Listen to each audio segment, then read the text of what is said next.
welcome. I believe we're live once again. Hello, hello, hello. This is Vitor speaking, also known as Madcowe, my online persona. We are here, we are waiting. Yes, I believe we are live now. Let me just put the chat here in a good, visible way. Let me put the streaming tab in here just to make sure I don't lose anything out, and I'll just put it like this. Just give me a second, just micro managing stuff here. But to give you an idea of what the stream is going to be about, I have recently gone back to game development, as you can probably see, and yeah, I decided to restart working on a silly balloon game that I had. I never really had a long-term goal with it, I guess. But for now, what I'm going to do today is I'm simply going to basically first I'm going to go over the mechanics that I have already. I'm going to be making them a bit more future-proof, more modular. What does that mean? It means that I can implement things a bit more broadly on other projects or even on this project or something like that. And then I'm going to, once that is done, then I will start thinking about how I want to evolve the game. Okay, so now I can show my screen in here, and I can show the viewer count also, because why not? I have one viewer on Twitch. Thank you very much, Nima Rhodes. Thank you for being here. And I'm doing good. Are you doing good? Wait, what is this? Oh, I can gift a sub. What is this? Cheery away to the top. Stream chat. Test. Okay. And I can do a sound, right? Ai, que burro, dá zero pra ele. Okay, fair enough. Alright, so first things first, what I want to do here is, first of all, I want to check how my systems are working. Okay, so here's the first problem. I don't really have like a global script. I've been doing some research in the meantime, figuring out how Godot works, and a global script is basically like this piece of code that is always present, handles the game, what stage you're on, how many coins you have, all of these things, right? Because right now what happens is, I believe almost everything is being managed on the level, right? Okay, so this is not a good example. So that's a level RNG. So this is the level itself. Okay, yeah, so each level determines the height, the tiles, does the creation, does everything. Where do I handle the coin collection?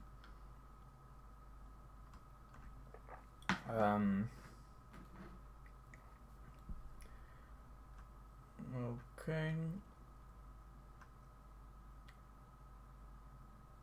Okay, so that's probably hard-coded as well. I'm gonna have to check that out later. Get tree paused. UI select. Okay, so I can pause the game, I guess, with the escape key. It creates the level by adding them. So the first thing is that I can kind of create a dictionary here. I was actually using ChatGPT also to figure out the best way to organize the project. Skeptical about Monday. I mean, Monday isn't here yet, so focus on today.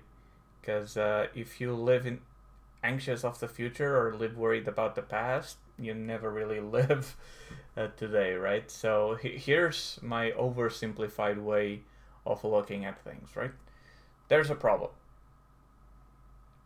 Is there a solution to it? Yes or no? If there isn't a solution for it, hey, then no problem. You can't do anything about it, so just accept it and move on. Now there's a problem. Can you do something about it? Yes. Do something about it. No problem. Sounds simple, right? And yeah, it is. So yeah, one of the things that I'm going to do is I'm going to create a dictionary, I think. And then with the dictionary, I can basically call these things by name instead of object 0, 1, 3, 4. I'll just add to group balloon. Huh.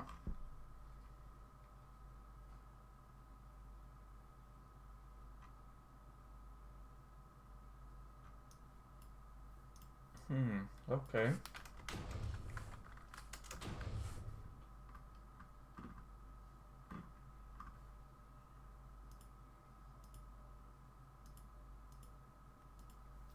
And they don't have a group, that's weird. Well, it is simple. Actually, acting on it is a hard part, but you can do it. Okay, so first of all, we're gonna need to create a global scene.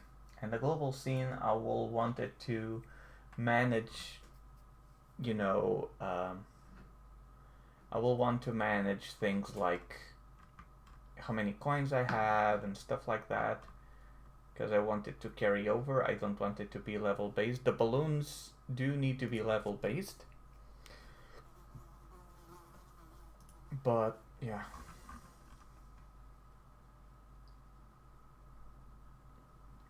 Hold up. Main.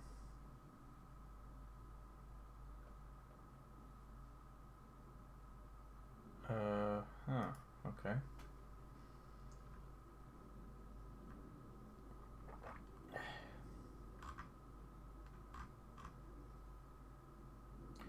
NPCs, and then they have their own animation and things. Player spawn, that's a position, only that. So where am I managing like the coin collections and whatever?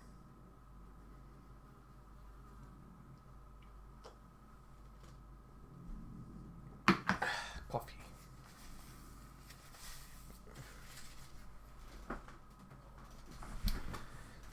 Okay, so let's read the code that we do have here. Child timer, on timeout, hide combo.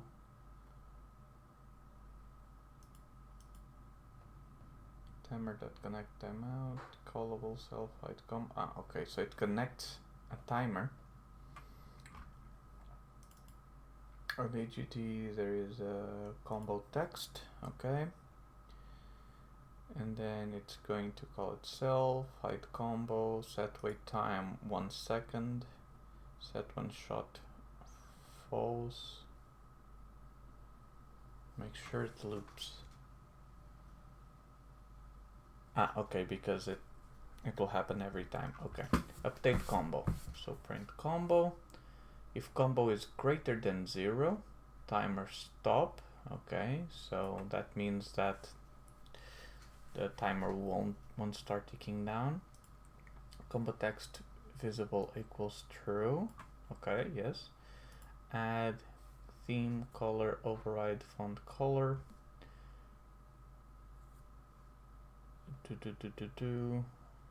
And then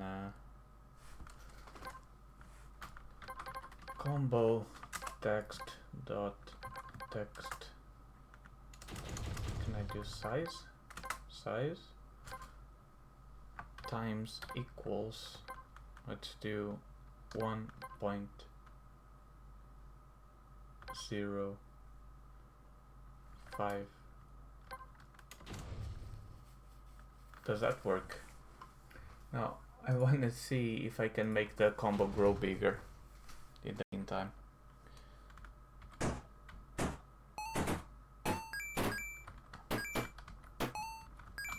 It's not increasing, is it?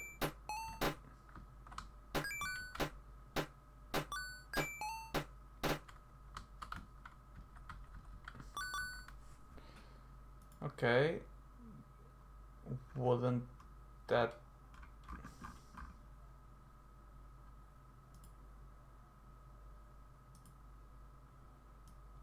even if I do 1.5, that won't work either? Oh, right, I'm trying to play the HUD. Okay.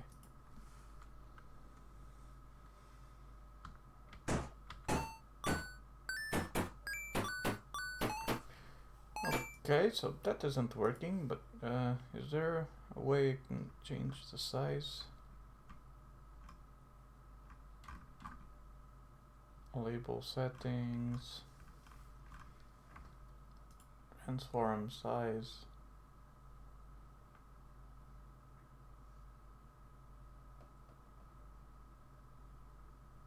The size of the node's bounding rectangle.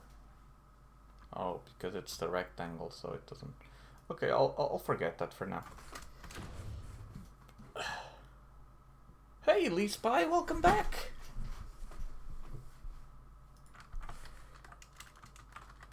Mind you,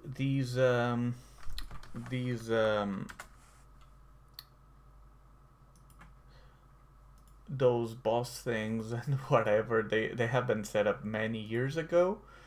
So if something is broken or is weird, just be aware that might be weird. Okay. So let's see. I'll just go straight in and I'll see what will happen. I will mainly hope that we'll start submitting again. If not, I'm mostly cooked, unless I'm useless at anything else. Hey man, I've told you many times, you don't have to be great at everything.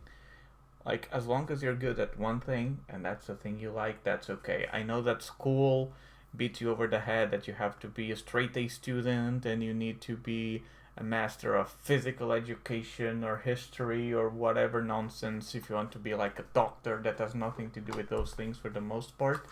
But, at the end of the day, like, people need and want to work with people who know that one thing that they are doing. Okay? Like, when you do become a blacksmith and somebody hires you to make a sword or a fence or anything that they need, they're not going to care what your grades on French or history or, I don't know, chemistry or whatever are. They will only care that you can make them the thing that they're paying you to make. Does that make sense? So, yeah. A theme color override, okay. Then it becomes, and then the timer starts, so that then when the timer does the timeout, it's going to hide the combo.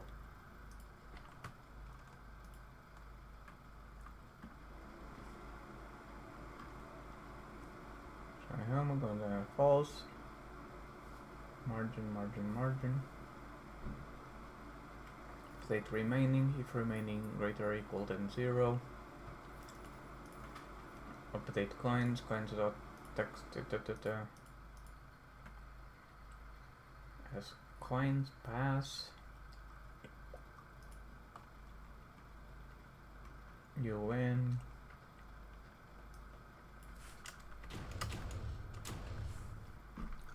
Can you hear me okay, by the way? Is the sound too loud or too low? Again, who cares about stuff you can or can't do? Like, you only need to get good at things that will help you achieve your life goals. Okay? You're the one who should know what you want out of life, and ultimately, you do what you think is best for you.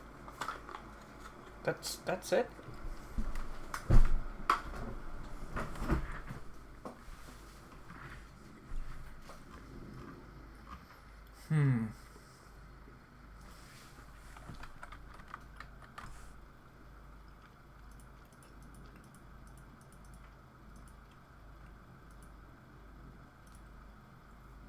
Okay. So where are coins coming from?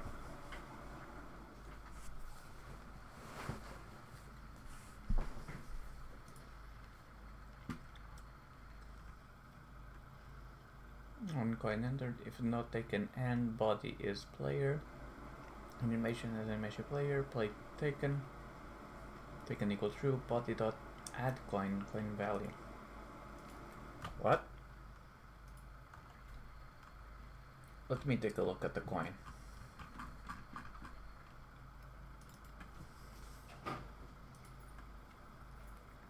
So it emits a signal, right?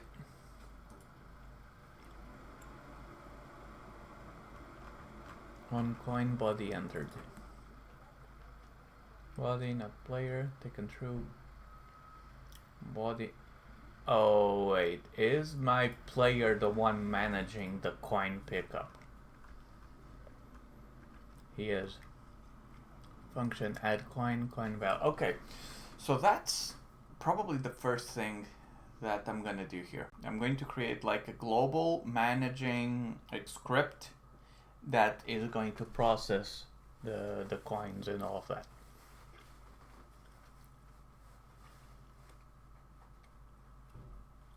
Yeah, but like I just can't name engine parts and how they work, and people do care about that. I won't pass in school if I don't learn that. And yeah, I can hear you all right. Okay. Now, what people care about that? The engine parts, first of all. And what does that imply to you and your life in the greater scheme of things exactly?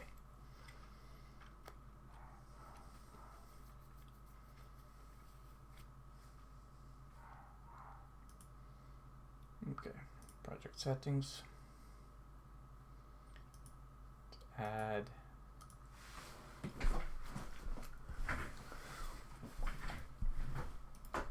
to create the script, node name, game.gd.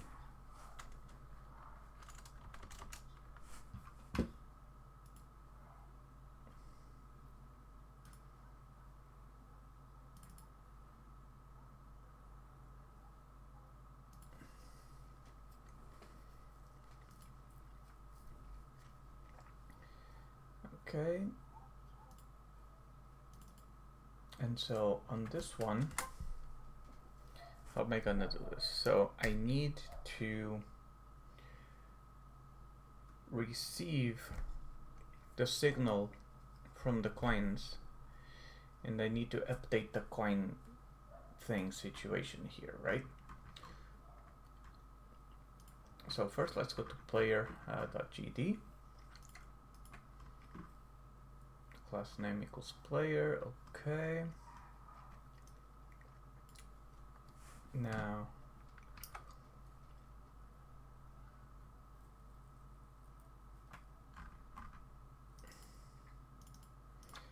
okay, so let's do, how do I do a dictionary or an enum? Do I do an enum? Enum.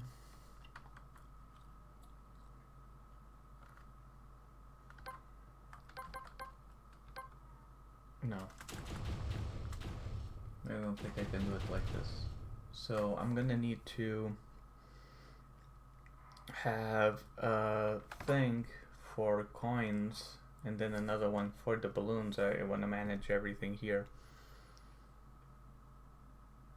Oh, the teacher doesn't feel like I'm the only one being in the least skilled in that. Again, the classmates are just here talking, why the hell are you here, man? Why did you apply for this school and blah blah blah. But again, so my question is, do you want to do anything with engines in your future life? I mean, knowing the industry in your area and all of those things, do you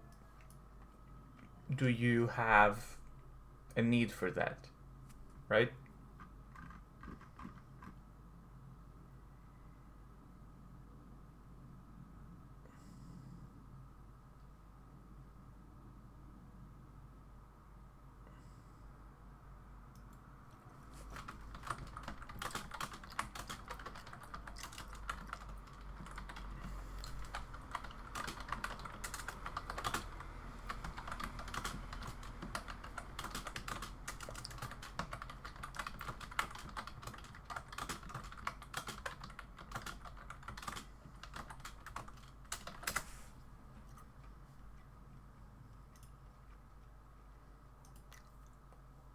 Because again, man, like, they can say whatever they want.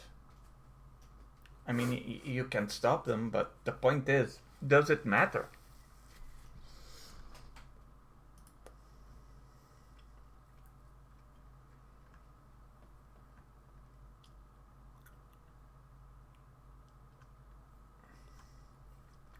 Okay, so I'm gonna do a little cheat here. I'm going to use some help from AI to figure out the best practices here. So I'll probably, let's see.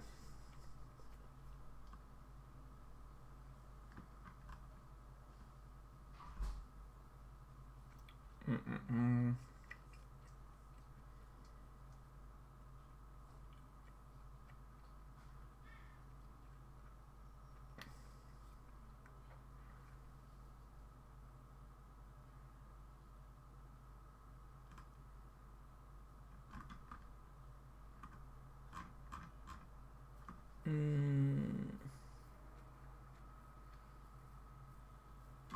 going to go like that. Okay, so I'm going to try out the a script here, remade on the GPTs, and see how that goes. I mean, yeah, tractor or truck driver or something, knowing how to fix engine will be useful a lot, and I needed to pass in school and probably get a driver license. Either driving or welding as my first job or something. Okay, so here's the first thing I recommend, right? First of all, I wouldn't care less about grades or my classmates or anything like that. I would focus on, okay, so I want to get a driver's license or a tractor or whatever, and maybe one day I'll have engine problems and I will need to fix it.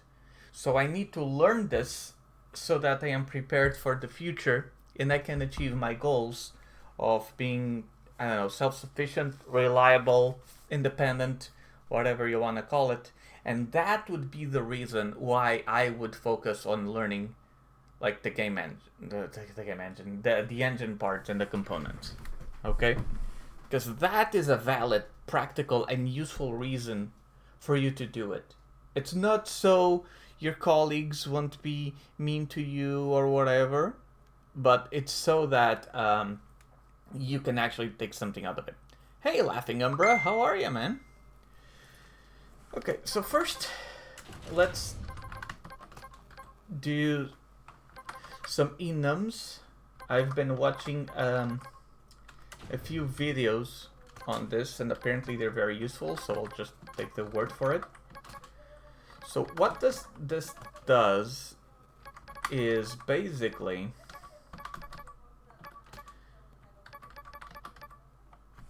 it basically creates like sort of a list of things that the player can do, and then later I can use them to kind of determine behaviors, right? And this is something that I haven't implemented yet, but maybe I will one day. I'm thinking about adding different sorts of balloons, and then maybe green, oh yeah, green, blue, purple, gold, I guess.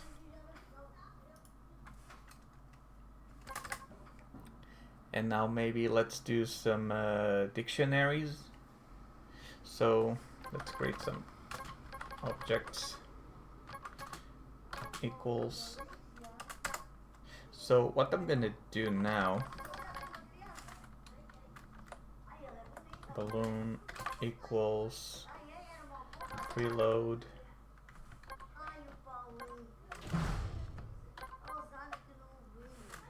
res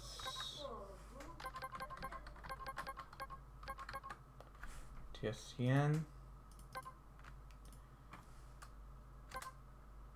and then coin equals preload coin.tsc.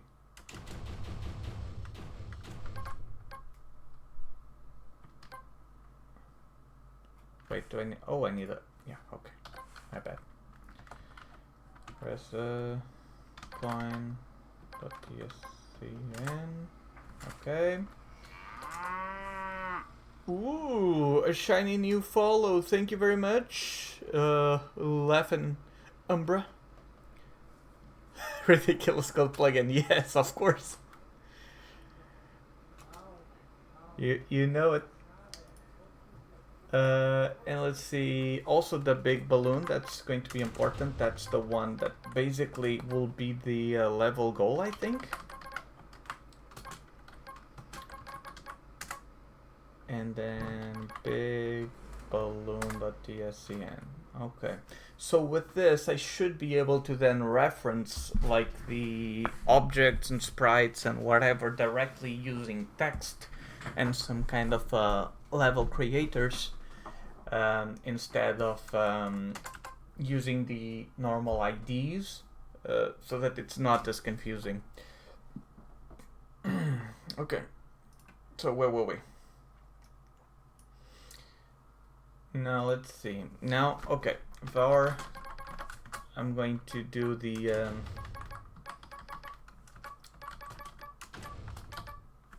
I'm going to also manage the coins and balloons here.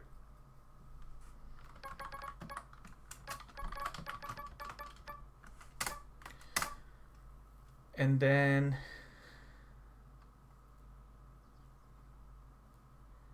well, I need damage. Okay, but better do it so. And then signals.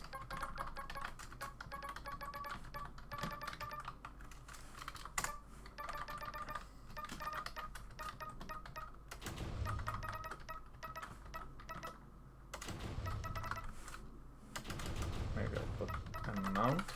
Maybe I'll need that too. Signal level.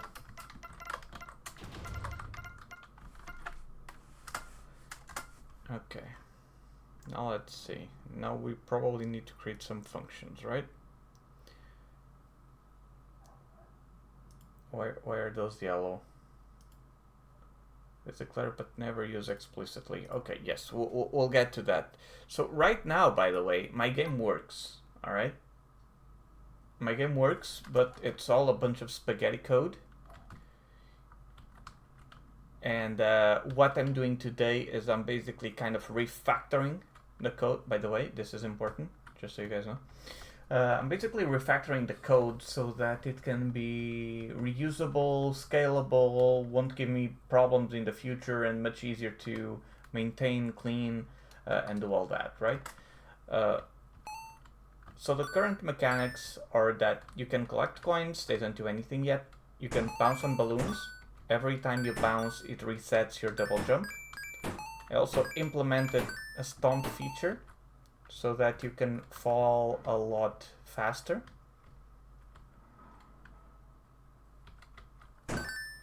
There are possibilities of balloons making you go higher and further. Now, one issue that currently exists, or rather two issues, I guess. Okay. So first of all, if I pop balloons quickly, especially now that I have the stomp mechanic that lets you go down faster, I can pop the same balloon multiple times. See? Which obviously isn't intended, and since I have a counter for total balloons, hey, all popped. No, they're not.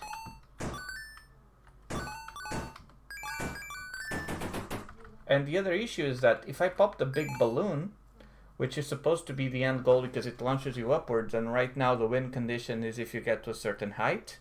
So this is how it should work. There you go, you win, because it farts you upwards with the force of 1,000 suns, right? But, oops, okay.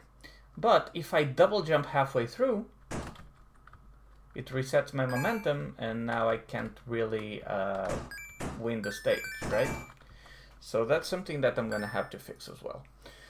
And so what I'm doing now is I'm basically breaking down things, having it cleaner code, because right now, like my player code, it's handling the balloon popping, I think.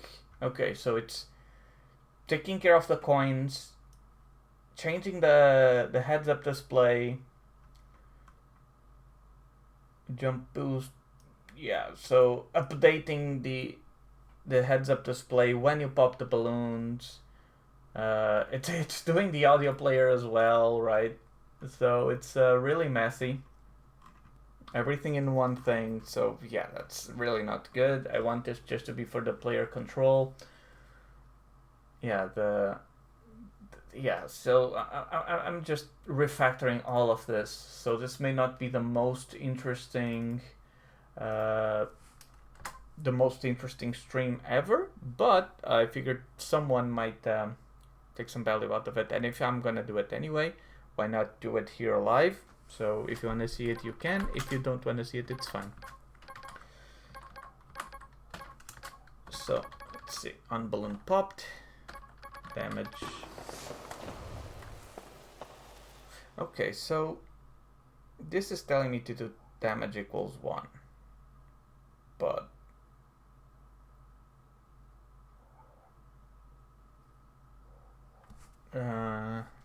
let's just go that way for now, because this appears to be a variable I could add it later. So let's just do it that way. Total balloon HP minus equals damage. And then emit signal balloon popped damage. And now function on coin collected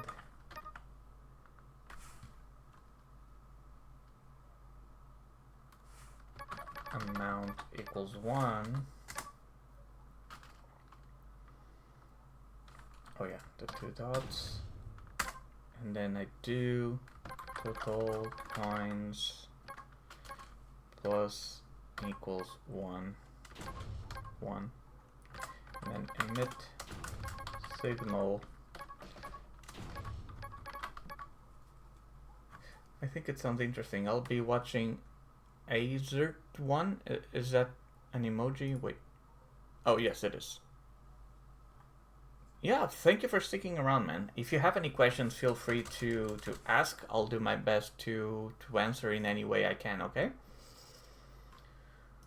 So emit signal coin collected. Okay. So then, now, when I go back to the balloon script on balloon entered body, whatever, if not popped, then body is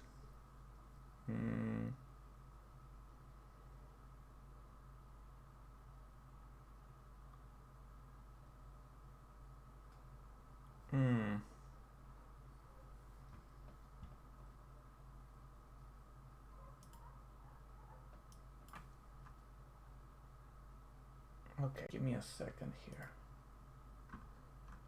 Unentered body.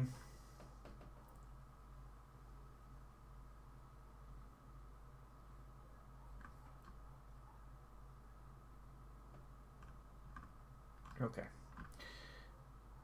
So, how am I gonna do this? Okay. Wow.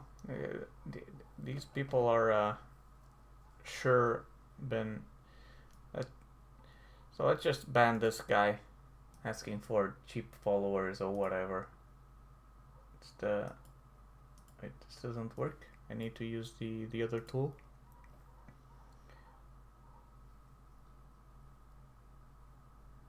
How do I ban? Okay, there we go. Ban. There we go. My second ban in 2 days. Or rather, in total, because I never used to ban people, but now I have no patience for scammers and spammers. So, there you go. Alright,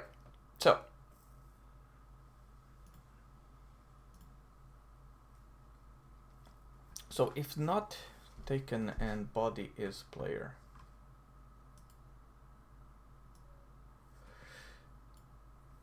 So let me, so full disclaimer, right? Because I am using ChatGPT to help me figure this out because I want to make sure I do this the proper way. So here is my coin script function so far.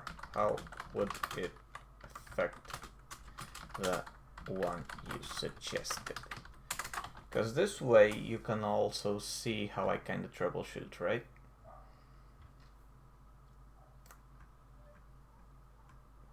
Function body end if not taken and the body is player, taken equals true, animation, play sound. Inform the global game scene instead of the player.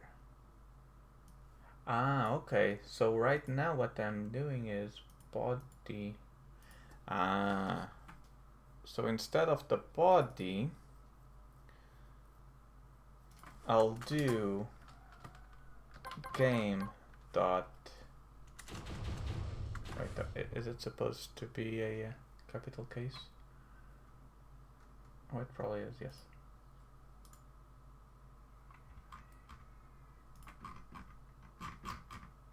Scripts. Oh, there we go. My bad. Okay. So I'll now do. So I'll now do game dot on coin. Okay, I probably have an unsaved game.gd.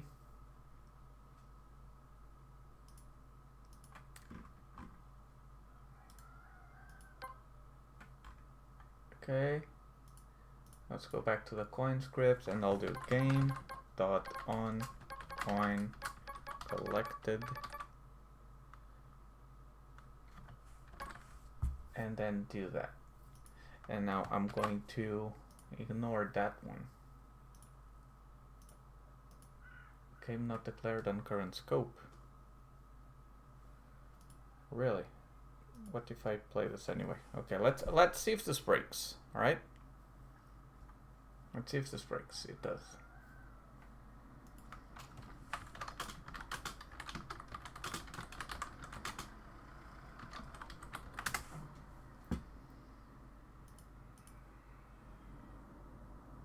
Is this auto loading?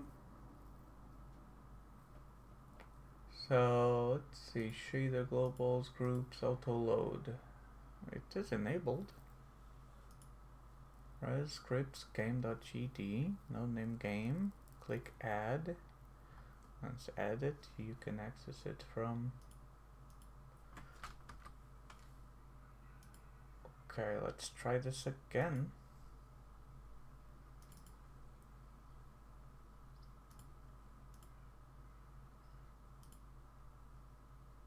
Okay, does that work now?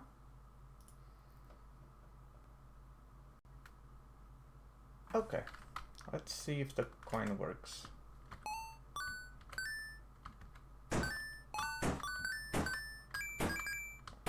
Okay, but now it's not updating the heads-up display, so let me try and fix that first.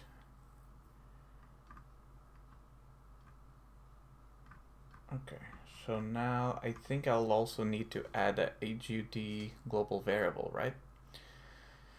Remove body, coin value, player no longer tracks coins, and then on coin collected. Is that still having the same issue? Okay, so now I think I also need a HUD script, right? So I'm going to grab my heads-up display. Okay. Okay, here is my HUD script. How do I turn this into a global variable thing? That's what I was supposed to do, right?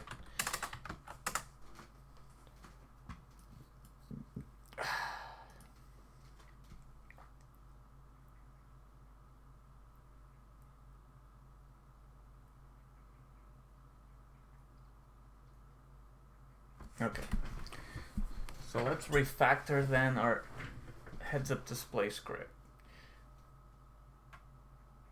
So connect game singleton signals in ready. Alright.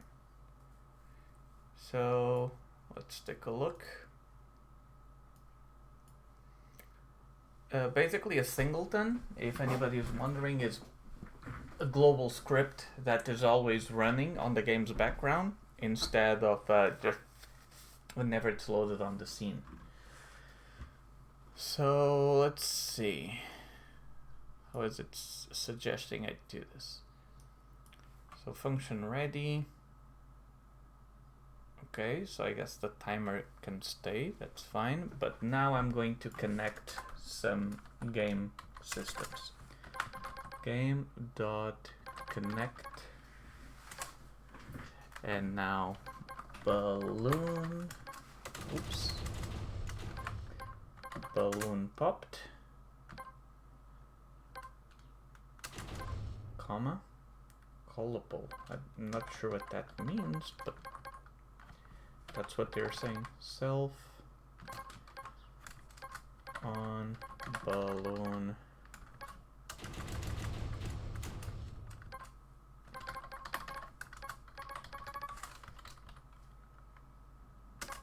And now game.connect. Coin collected. Callable self on coin collected. Okay. So now this is, if I control click, just to check what connect does, error connect signal, string name, callable, flags, connects a signal by name to a callable, optional flags. Signal can only be connected once the same callable. If the signal is already connected, this method returns are invalid, blah blah blah. What's a callable? So a callable is a built-in representing a method, a built-in type representing a method or standalone function. Callable is a built-in variant type that represents a function. It can either be a method within an object instance or custom callable used for different purposes. C is custom, like blah blah blah. Okay, yeah, sure. Right. So why does this not open in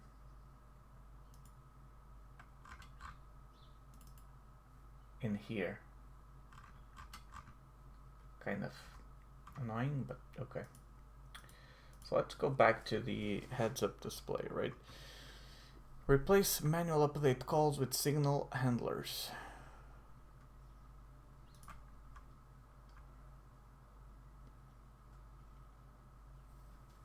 On balloon pop damage. Okay, if I go to the game script, on balloon pop, total balloon.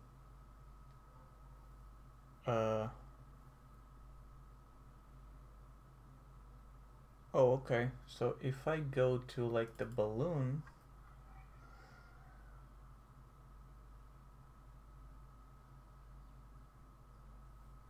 okay, let's see here. Let's do one thing at a time. So where's the coin collection here?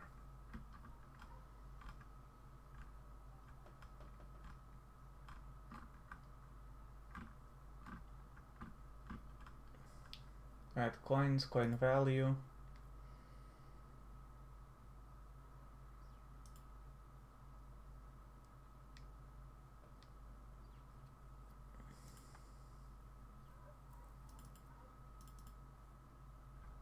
On coin collected, amount equals 1. Let me check one thing here real quick.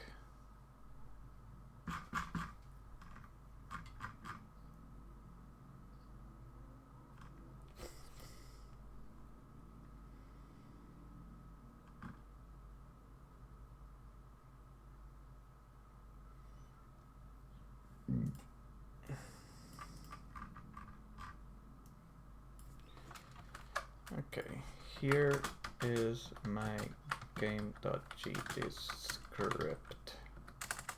I noticed you said on the balloon popped, but previously you omitted the first and said on balloon popped. Are they different things?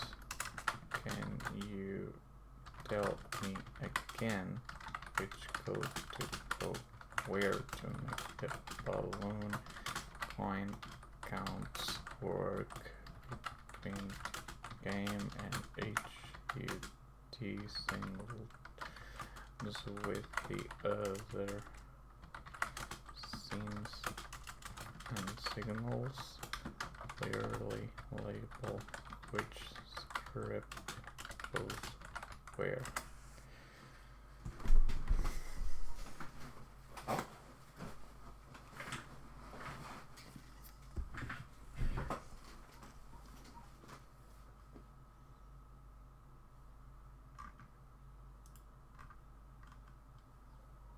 Okay, so the objects, balloon, coin, big balloon. Okay, and then we have the global counters. Let's just put it here. Global counters. I guess later on I'll add some collectibles like a medal or something. So yeah, you also need to reload your project when you add a new autoload. Okay, that makes sense. That makes sense. Thank you. So maybe I'll do that. Can I do this? Reload. Save and reload. There we go. And then we have global counters, and then we have two signals for now, which is the balloon popped and the coins collected. And then called by object. So we have the function of the on balloon popped, damage, damage, damage. And then we have function on coin collected. So that part seems to be working well. Okay, here it's amount instead of +1. So this warning is probably telling me that that thing isn't being used, which is fine. We'll get to it in a second, right? So now let's check out the balloon code. Okay, so let's see.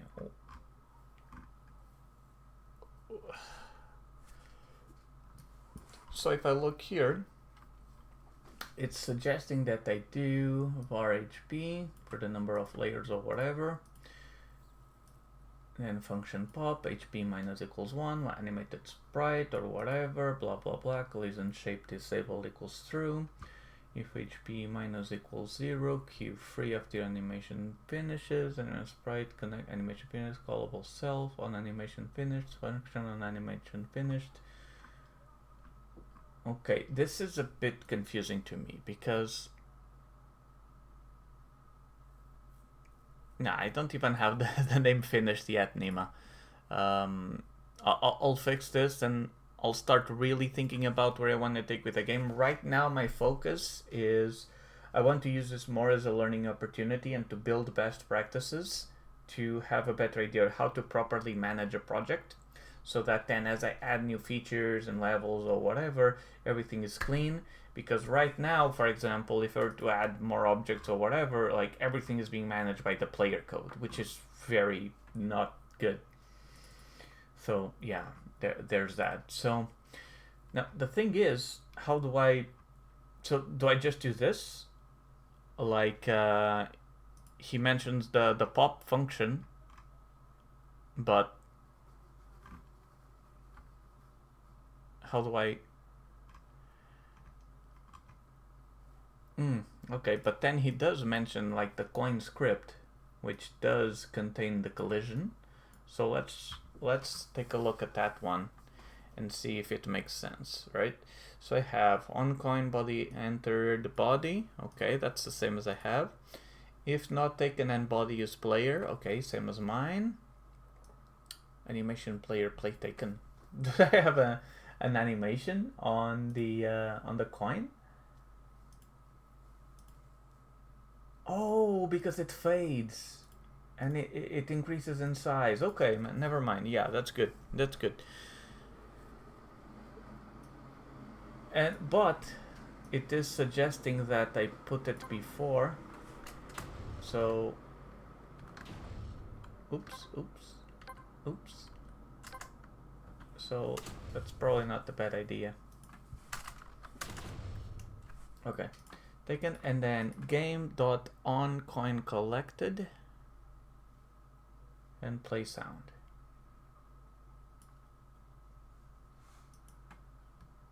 So wait a minute, taken equals true. Okay. So if not taken, then body is player. This means that you can only grab the coin if it's not taken. But as soon as the player enters the coin, it gets considered as taken, so it doesn't pop again. So if I do this with the balloon, var popped equals false. If not popped, then bother. Wait a second. If that's the case, then how come I can pop the balloon multiple times?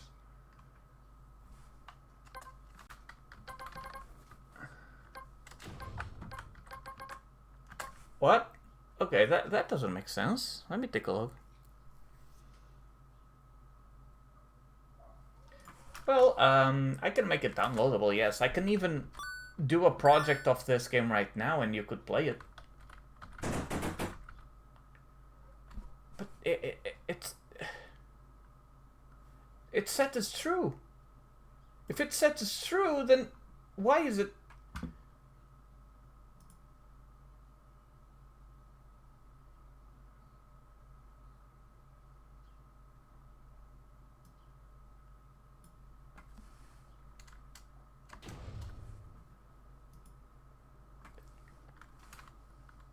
I don't think this is gonna make a difference, but I'll try it. It does make a difference.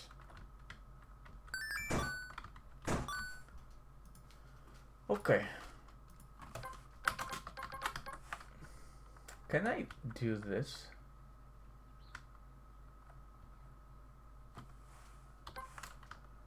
Can I do this? Can I do this?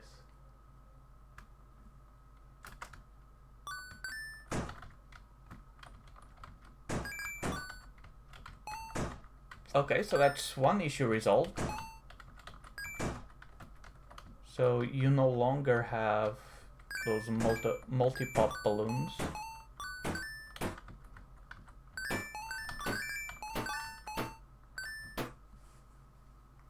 Okay, good. So we fixed that thing. Okay, good. Anyway. Will you make some Castle Crashers gameplay? Like, I would love to see some inside mode. Yeah, I can do that sometime. Yeah, absolutely. Right now, I just have a really big itch of doing this game dev thing. So that's what I'm working on. But one day I can play some games, yeah. So let's then take another look. On coin, body ender, blah, blah, blah, and then play sound. And then game, on coin collected. ChatGPT is recommending that I add this to the end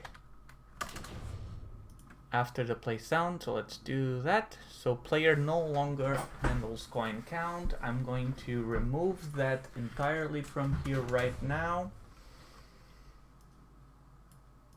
and then I'll worry about the heads-up display later. All right? Okay, cool. Now play sound, blah blah blah, stream, that's fine. I don't even need that print anymore because I know it works. It just plays a random audio sound. Now I'm going to work on this and let's see how it looks compared to what GPT. So everything is the same, timer, function ready, agile timer, blah blah blah, and then we connected this to ones.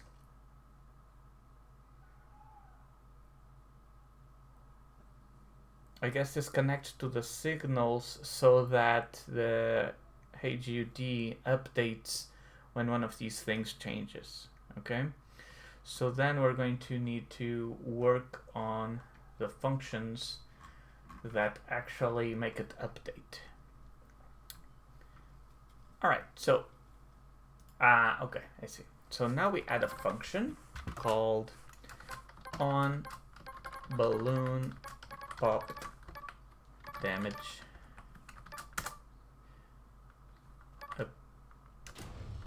update remaining game dot total balloon HP. And that isn't being called, I guess, anywhere. Alright. And now we do function on coin collected. And then I added an amount, which GPT did not, but I'm just getting ready for what could happen afterwards. And then update coins game dot total coins. Okay. Now update remaining. It's the next function that ChatGPT is recommending. It seems to have popped remaining remaining has remaining else. Okay, it kept this thing exactly as it was, but it put it right under here. So I'll put that under there as well.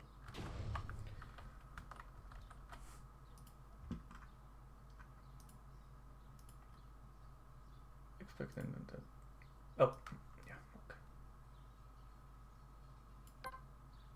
okay. Okay. Alright, so update remaining, and then we have an update coins. And I guess I don't need the pass. So that is very simple indeed. There we go, don't need that backspace, that tab, that indentation. And then let's see, update combo. Update combo. Did it change anything from my code? If combo greater than 0, timer stop. Combo.text.visible equals true. And then combo.text equals combo blah blah blah. It just removed the color override, I believe. Yeah, it just removed this color override. So I'll keep it this way so that it continues being red to hide it, and then hide combo. Okay, that's good. And then function you win.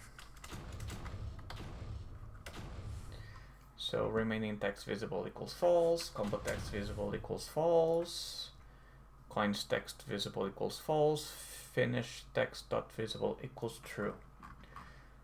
So this script is exactly the same as ChatGPT suggested.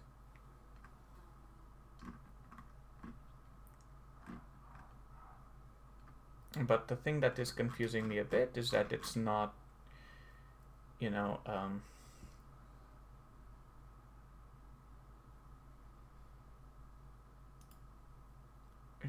okay. I don't think there is code to actually update the HUD based on game state. Do I make another global script for that?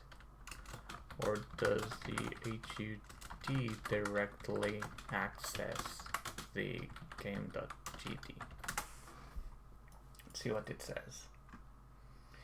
Nope, you don't need another global script. The HUD can and usually should directly access the game singleton. That's the whole point of the autological scenes, blah blah blah. How it works. Signals, approach, in-game function on coin collected, total coins, blah blah blah. HUD connects to the signal in ready. Function ready, game connect, blah blah blah blah blah, on coin collected, function on coin collected. Okay, so if I go to the game screen, the game script,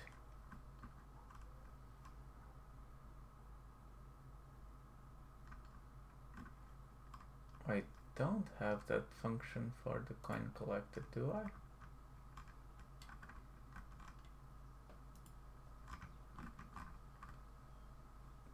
Oh, there we go. Game connect balloon popped.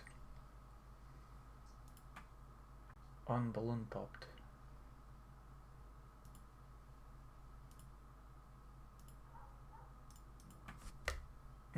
Let's see if this makes a difference.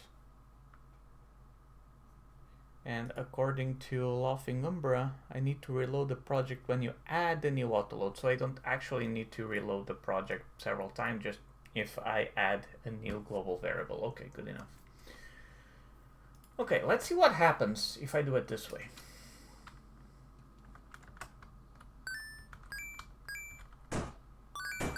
Okay, so the coins aren't working so far, which doesn't really concern me at the moment.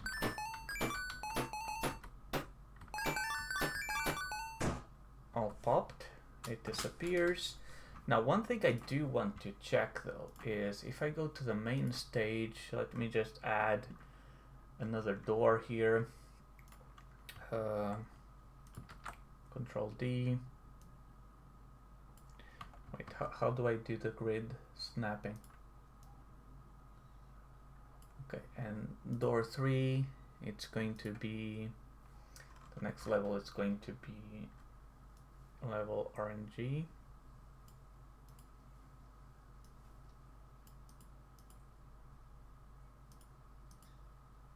Wait, shouldn't this be a...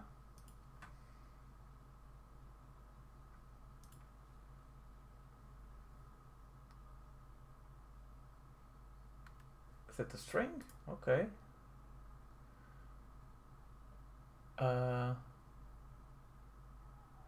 Copy absolute path.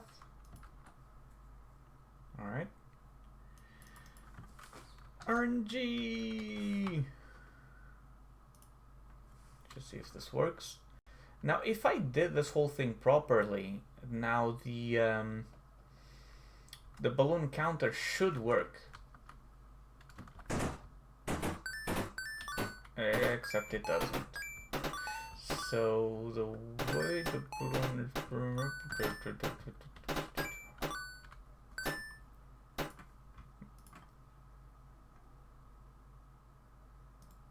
Okay, so instead of add to group,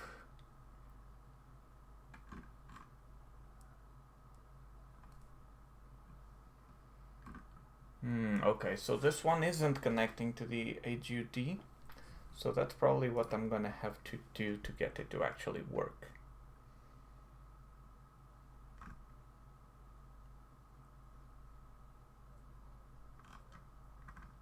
So right now the that isn't updating, but we can work on that, no worries. So let's take another look at the balloon, right? So function pop, where is the pop function coming from? Okay,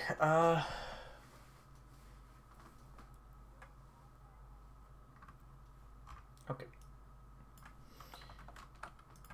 Here is the balloon script. How do you suggest I alter it so it connects to game.gt and updates properly? I don't understand where your pop function comes from. Okay, let's see what it says. But you can but it doesn't update the global balloon HP or the property to take up with the logic. Okay. So HP variable for multi-hit balloons, optional for future. Okay. And then I'm going to do an export variable of HP. I'm gonna say 1. And I think if I do this, I'm assigning it as integers probably to avoid confusion. So that's HP1. Alright, and then connect to game.gd calling the global function. Whenever a balloon is popped, notify the game singleton instead of the player. Also add it to a group so HUD or other managers can listen if needed. Okay. So let's see what it says. So extends area to D, class name balloon, and then var popped equals false, extend jump boost, and then HP equals 1, and then I'm going to be increasing it and dynamically changing the appearance of the balloon based on HP, because I think I'm gonna want to have different layers of balloons that you can pop independently. They'll have different colors, and then HP represents the color for each one, right?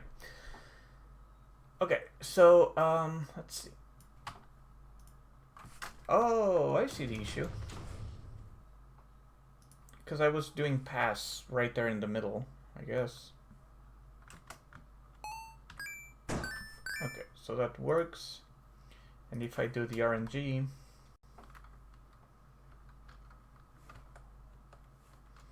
if I do the RNG level, does that work? No, it doesn't, because it's not connected, but at least it updates to all pop, I suppose. So, alright. So, and then add to group, and then function on balloon body entered body.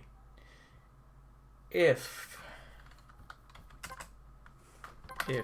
pop return. Okay. If body is player,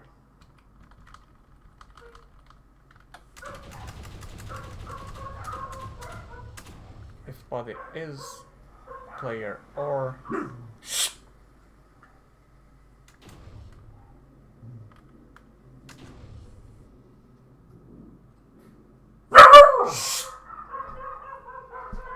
or male,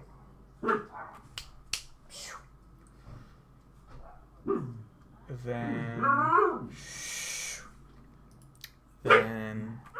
hey hey hey hey Anaka.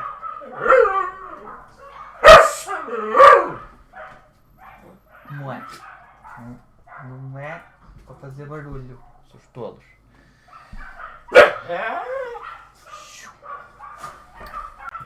So, okay. Reduce HP. So HP minus equals 1. Disable further collision.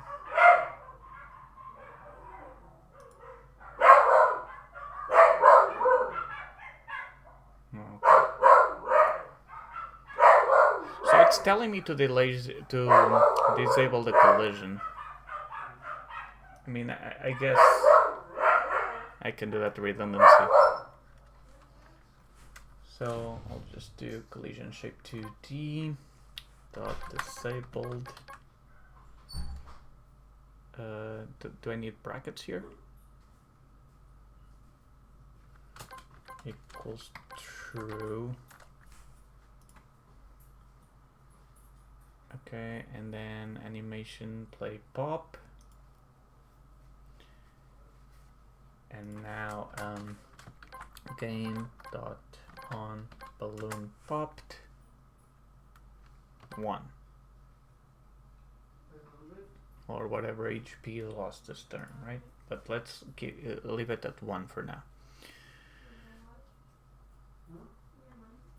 And now if body is player, body dot boost jump boost. Okay. And then if HP, wait, okay, so this one is nested. If HP less than or equals to 0, then pop equals true.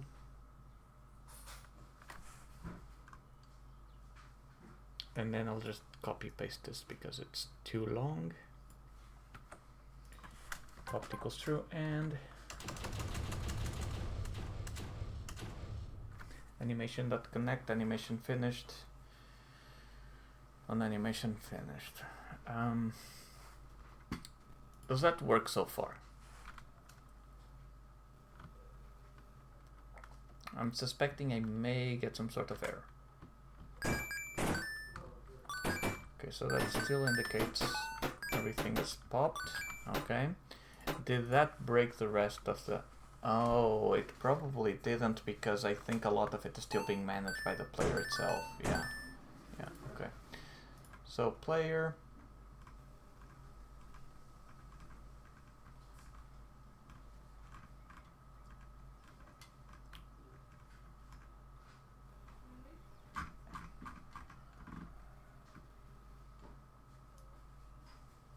Okay, let's comment that out.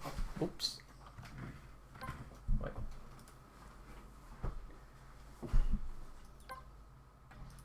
Okay.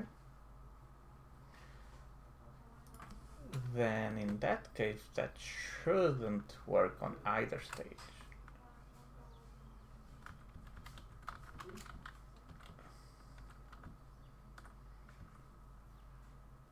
Ah, I see. So it wasn't working on the RNG level because the player was setting up all of this thing. Wait, is the player also adding...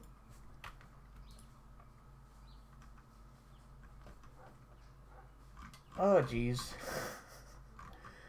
Okay, so the player is the one responsible for adding, like, the... Oh, man, okay. For now, I'll just keep it this way. So now it should play. It just doesn't display anything.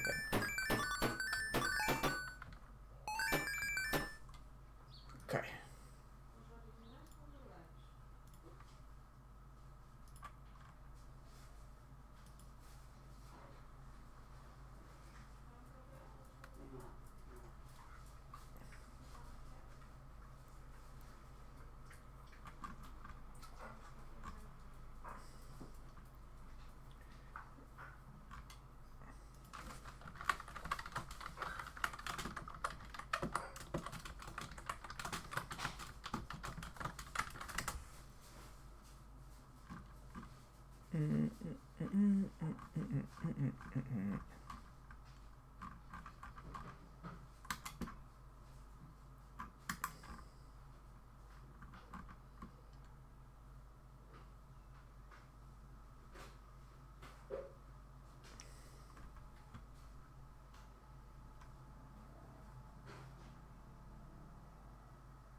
Já bem, obrigado.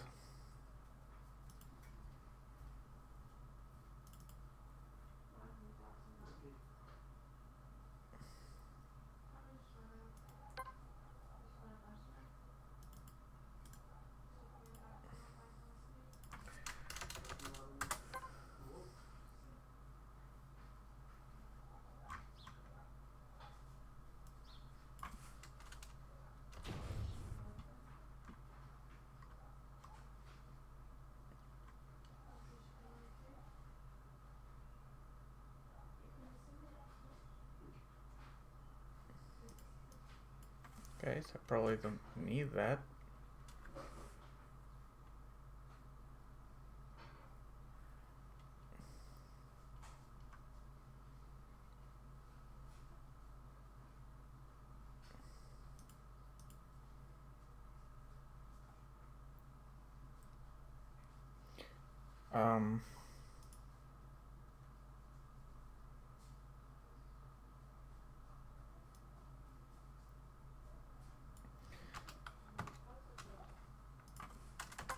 Does this work?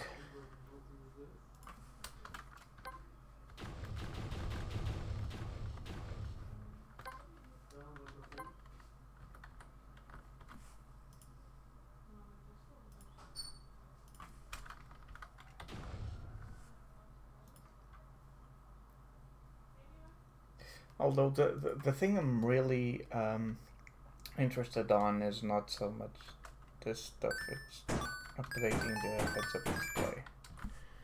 Okay, so we'll worry one thing at a time. So then I connect on popping software.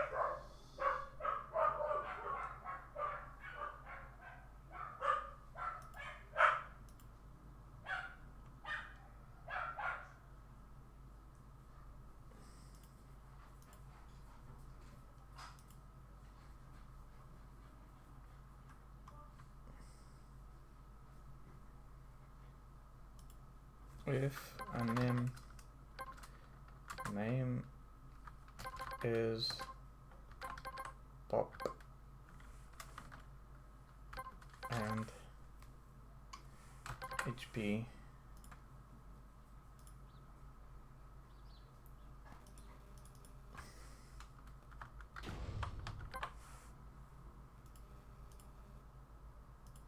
is that how I do it?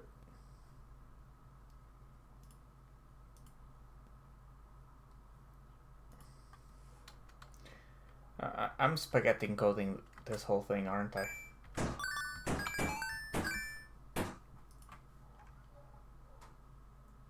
Okay, how do I now connect the HUT?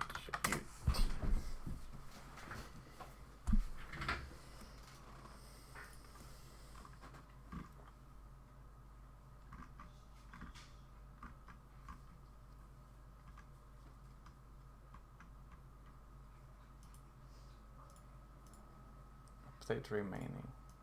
Okay, let's see.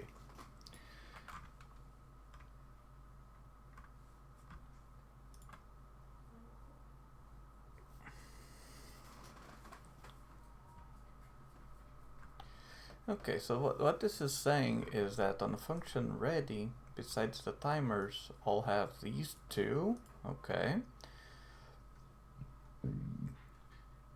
Are functions in the hut.gt. Okay. And then on balloon popped, update remaining game.total balloon HP. And then if I go to game, total balloon HP equals 0, total coins equals 0. Okay. And then if we go back to the HUD, and then I go to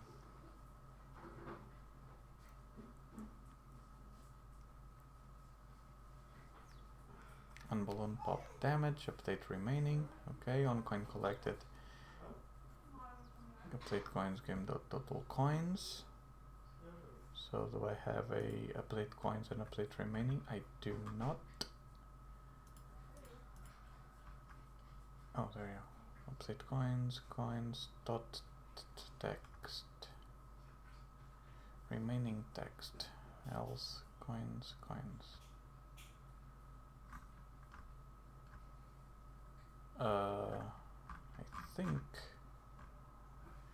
I think I'm starting to figure out exactly what's going on, is that this isn't actually reading the game.gt. Okay, so both remaining and coins show up as 0 now. Here is the game.gt code so far.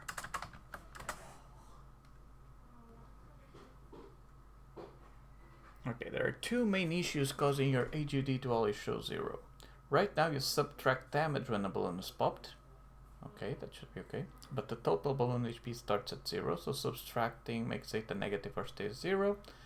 Initialize level start based on how many balloons exist. For example, in your level setup or spawner. Game.total balloon equals count total balloon HP in level. If you have a single hit balloons, it could be just total for multiple, sum their HP values. Yeah, that's the HP value. Okay, in the game.gd you define signal coin collected, but when you emit it you don't pass the amount argument. Emit signal coin collected missing amount. Godot ignores this or throws warning depending on version. Fix it like this. Emit signal. Okay, let's go to the game again. Emit signal coin collected amount. Alright.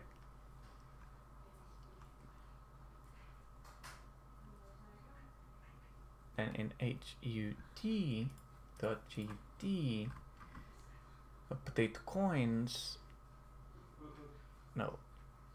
Then in hud on coin collected, update coins, game.total coins, updated game.gd. So let's compare the new game.gd that ChatGPT suggests. Total balloon, total coins, balloon popped, amount, function on damage, on coin collected.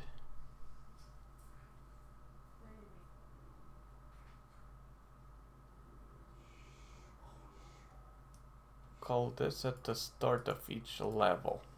Okay, so a new function.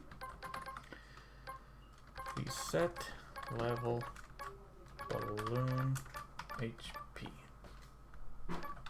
Count.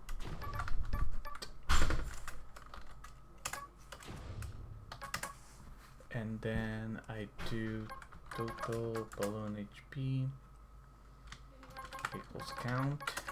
Okay, emit signal.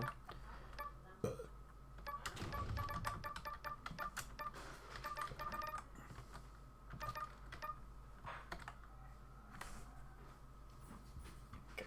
Let's see if this makes any difference, and at least the balloons show as 0. It does not.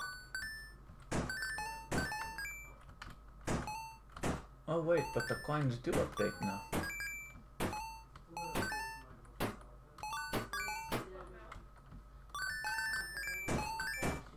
Okay, honestly I don't even understand how that works. Ah, okay, so the AGD is blank when we start, but the counter is there. So we had 52 coins. If I pick another one, it's 53. I wonder if this also works on the RNG level. Yeah, so they also carry over. So that is working somehow, right? So now we need to check how the balloons are being instanced. Oh yeah, this probably doesn't have a... Okay, whatever. Okay, so we're doing some progress. So let's then see what happens, right? So if we're gonna taken. Alright. Coin sounds, that's not what I'm looking for. On coin body entered. Game.onCoin collected. If I go to onCoin collected, and the amount is equal 1. If I do 5, that is going to start updating in increments of 5, right?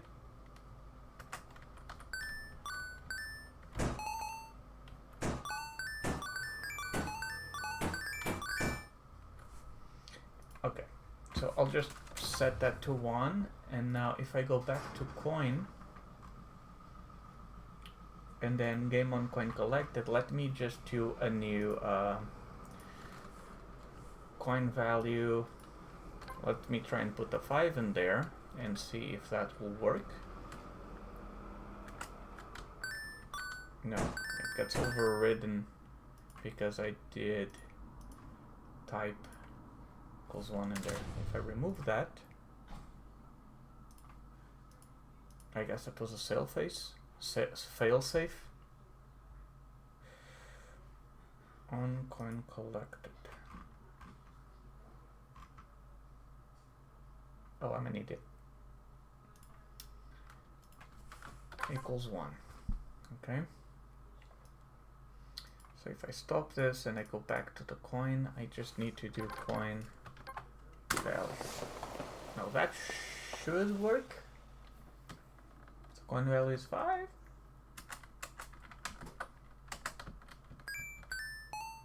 Oh, beautiful. So it is a failsafe, and it does get overridden if I change that value. Good.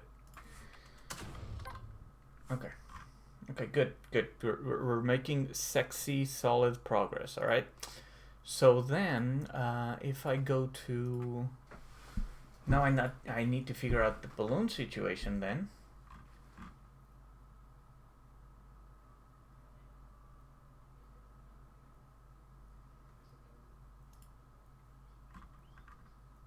Okay, so the balloons are...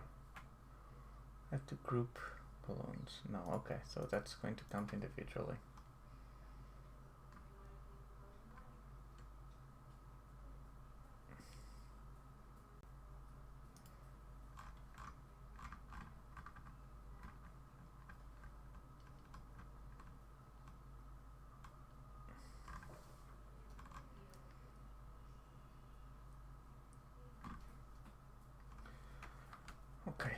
what calls this one?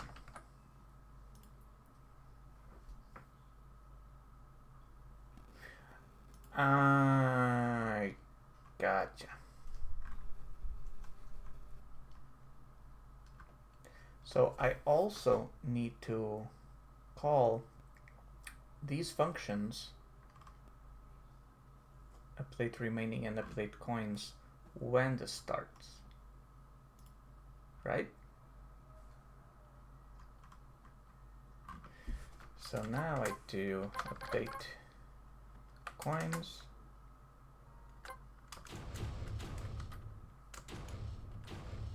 and update remaining.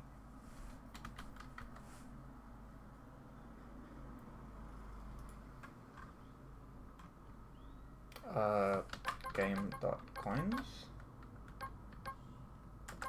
game.total coins, and update remaining game.total balloon HP.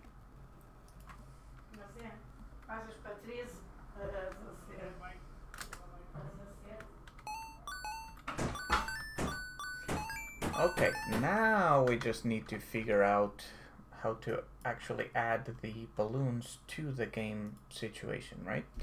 So on ready,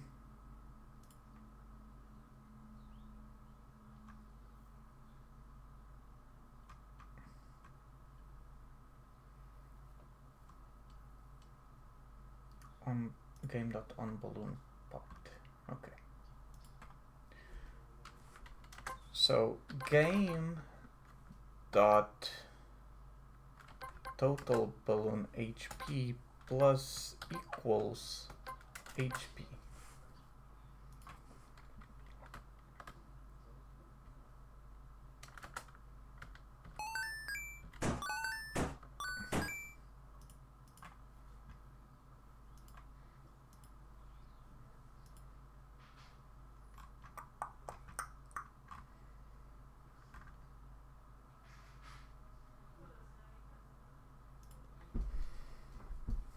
Total balloon HP equals 0. What if I do 5? Let me just see if that would do any difference whatsoever on this case.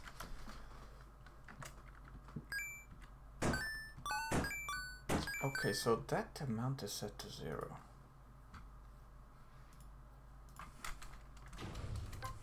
So when I pop a balloon,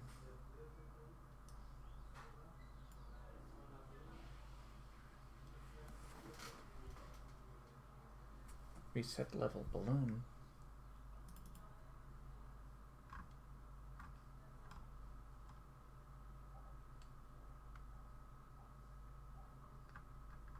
when do I run this function?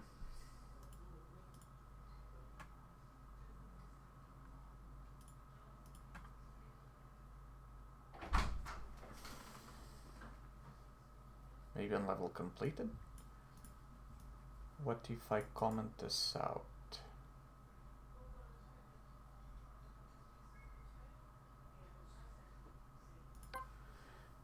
So if I comment this out,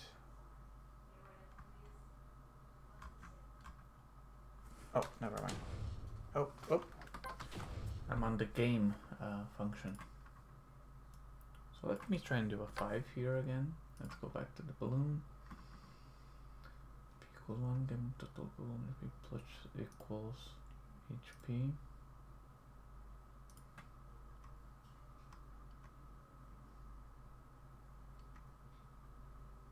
Balloon pop damage equals 1.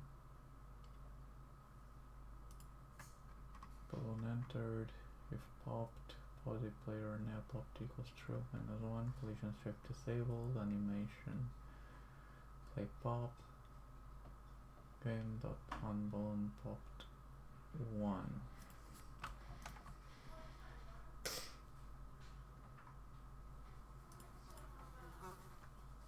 If body is player, HP minus equals 0, animation connect, animation finished, on, animation finished. Okay. Let me try and see 3. Okay, what happens if I do this?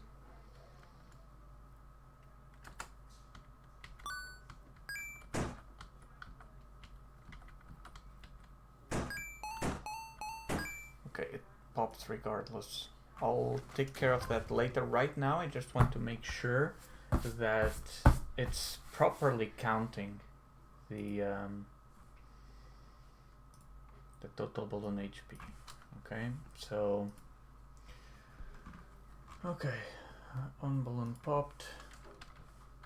Let me see. Print total balloon HP, and then I want to do this again. Total balloon HP. It's gonna happen here.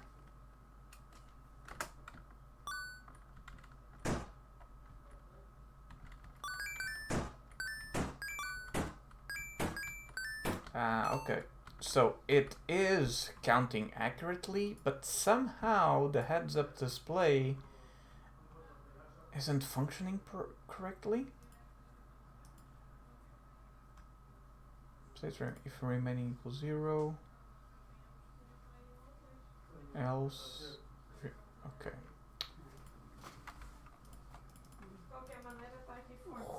What determines remaining?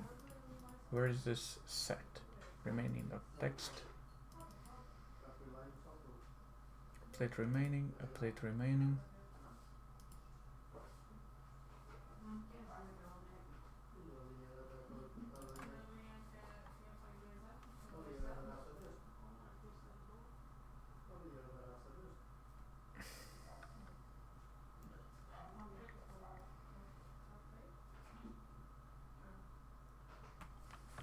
Game.total balloon.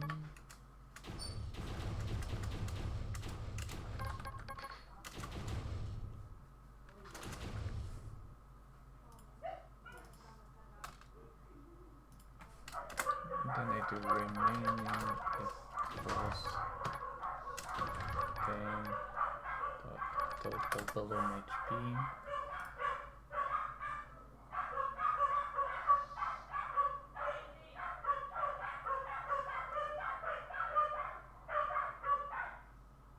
Oh, never mind.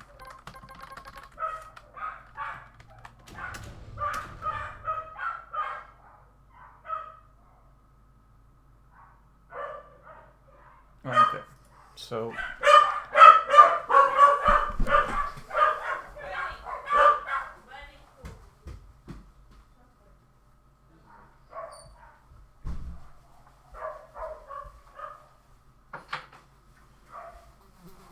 okay.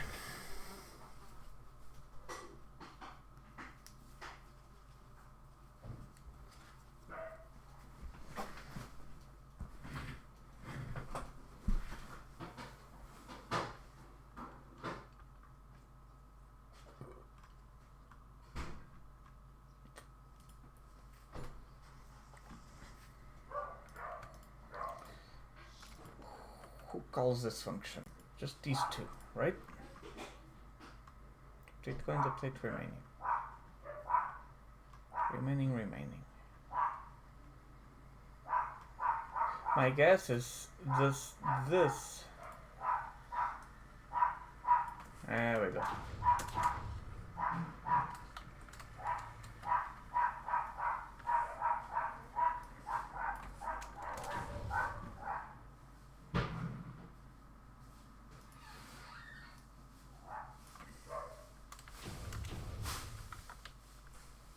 Okay.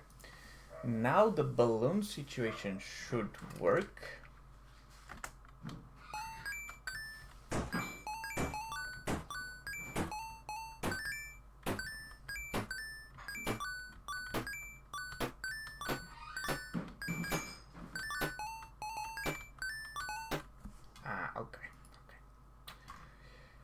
Alright, we're getting there, guys. We're getting there. So now I go to the game, I put this back on 0.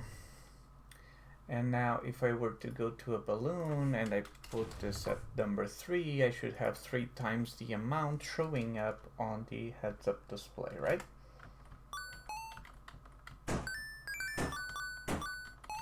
Correct, okay, good. Of course, that's not what I want. I want 1 HP.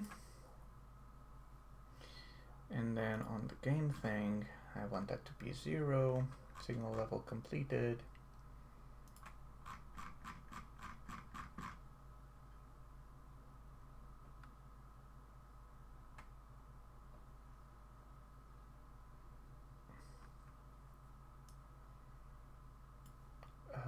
Can I do this?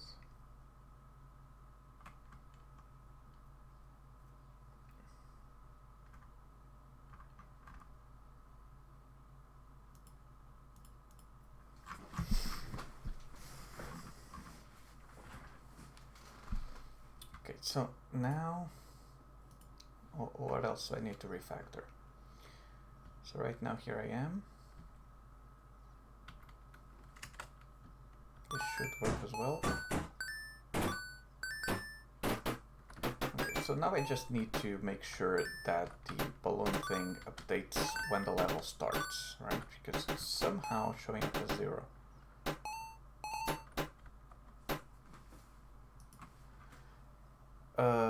So balloon HP equals 1, on balloon entered body ready, game total balloon plus equals HP.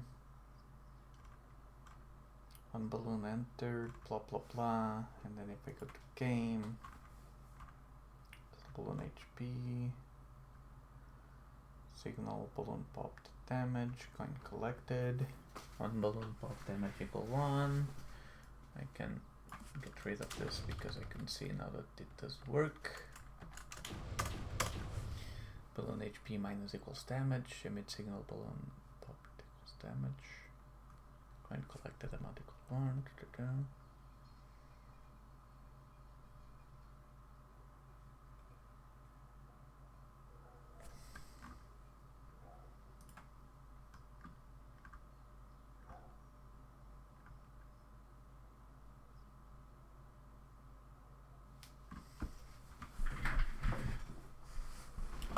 So my only guess is that this function is running after the balloons spawn. So, okay, it's GPT time again.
Okay, so it's telling me to update on the level code.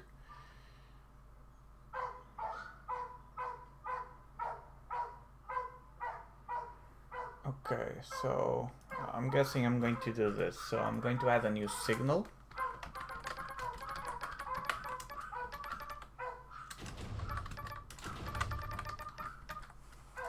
Signal balloons initialized.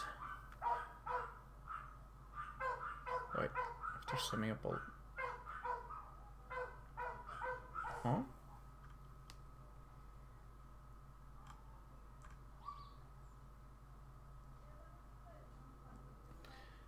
No, okay, no, I think maybe I'll need to update it on the level code.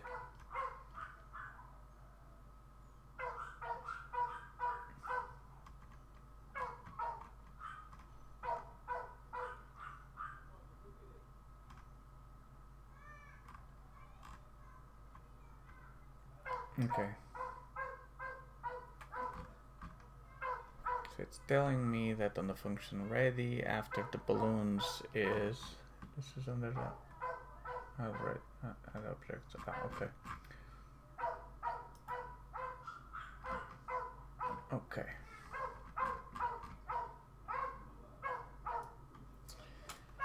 Alright. Here is the level.gd code.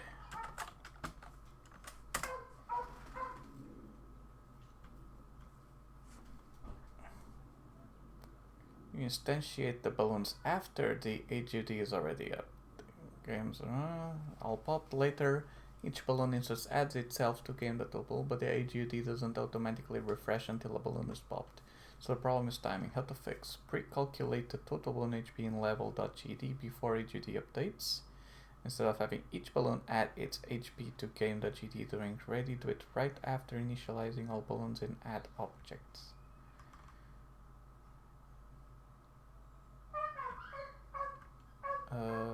Okay, this looks like a bit clunky. Add balloons and some wait for ready signal each balloon. Stuff in ready as you had when all balloons are dynamic game. Balloons initialize signal usually listens. Oh, okay, okay. So if I go to game and I do this signal balloons initialized,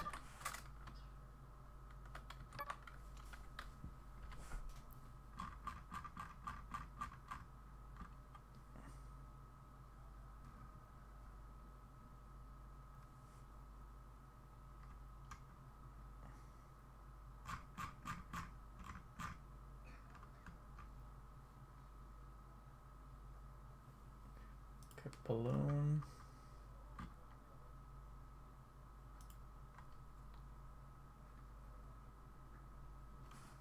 And then I do game.balloons. Huh?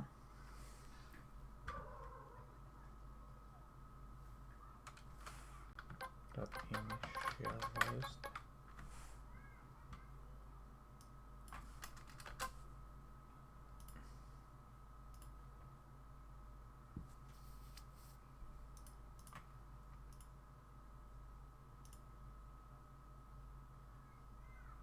Standalone expression game doesn't.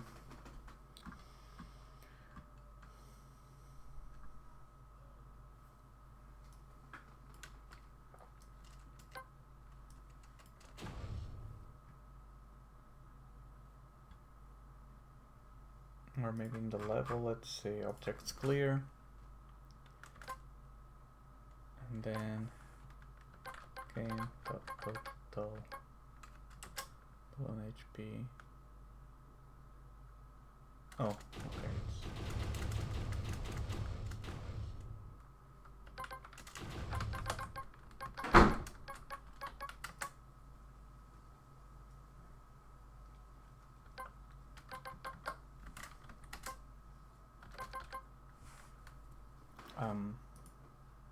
Will that work?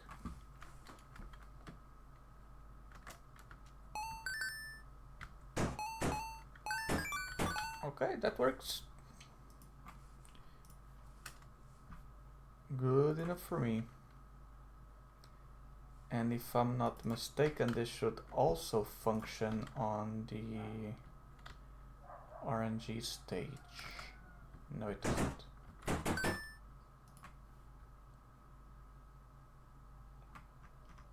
Because the code for the RNG stage is different.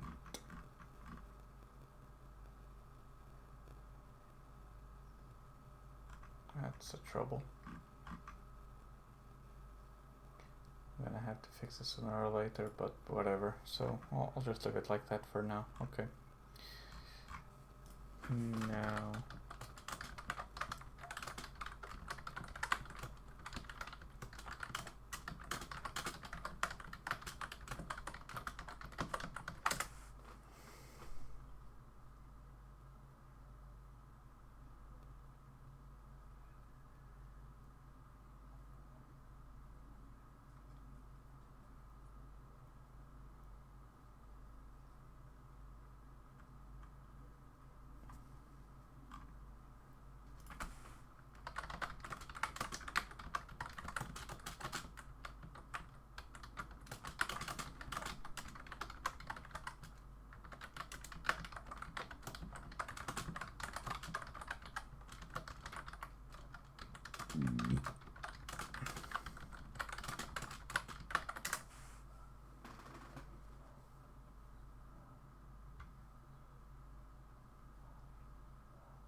Okay, so where am I getting these things? Already var players.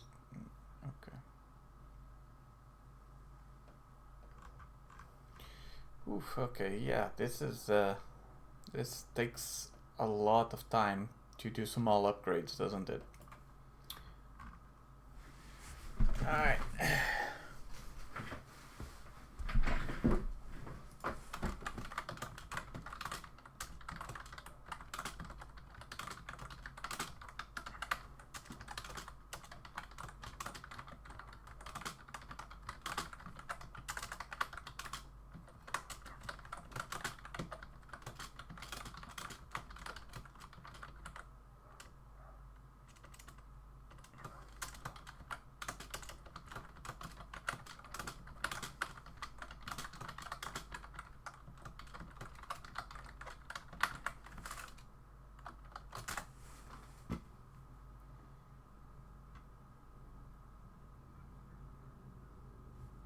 Okay, so let's then create a dictionary here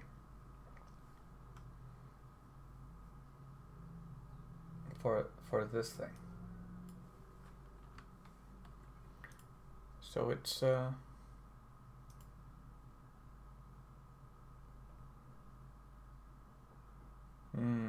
so it is recommending a different kind of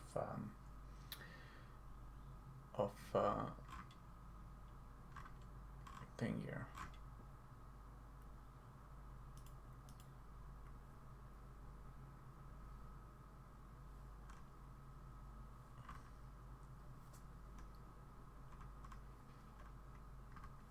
Wait, do I need this signal?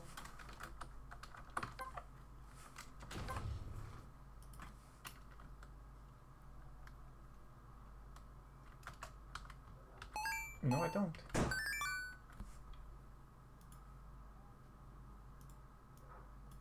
So then what made it work on the balloon code?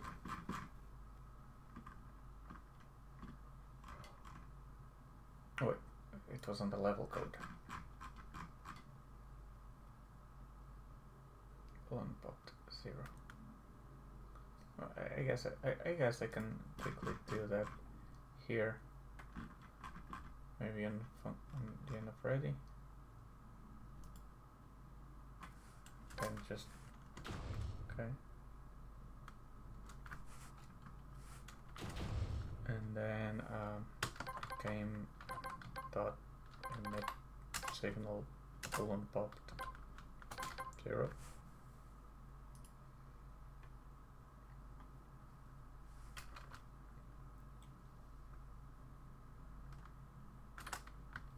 Sexy. Clean as ass. My apologies. Actually, let me just test. If I put a 10 in here, I'm guessing when I start the first level, instead of 16, I will have a 6. No?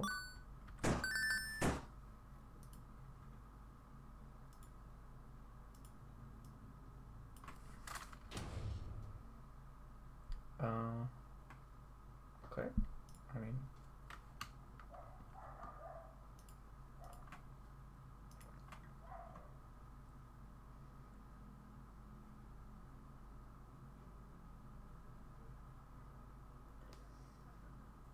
Oh, I mean, okay, as long as it works. Hey, Nima, welcome back. A lot of debugging and situations going on.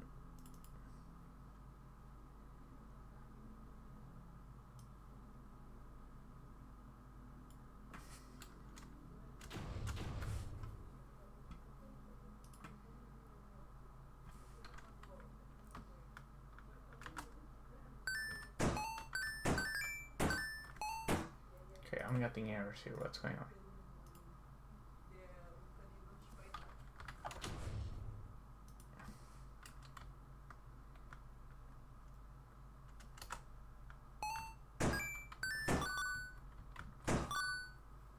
Okay. Declared, okay. Damage is never using the function on.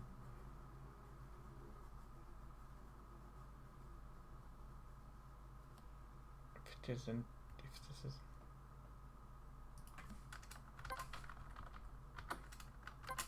Does that break anything?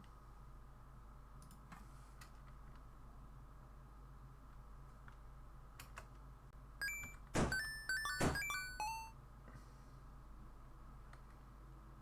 still have the global coins. I still don't. Bazinga! But I just noticed that this adds the amount of.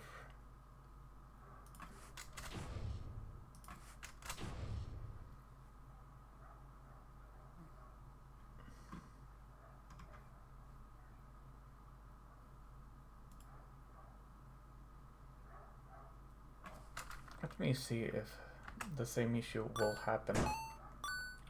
So we have 15, right? And 3 coins. But if I re-enter the stage, 31. So we don't actually have a reset.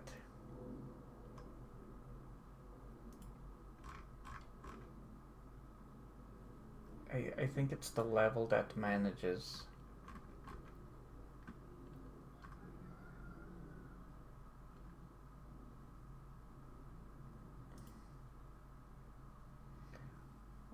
Okay.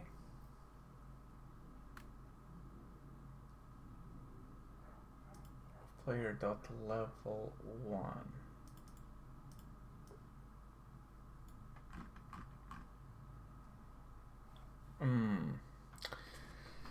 So, what's going on now? First of all, I believe it is the game.gd that should be managing the these things, right?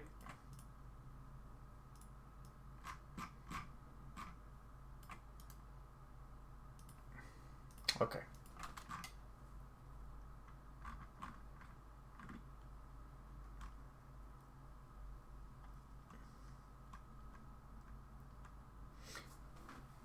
Okay, so here's what I'm gonna do.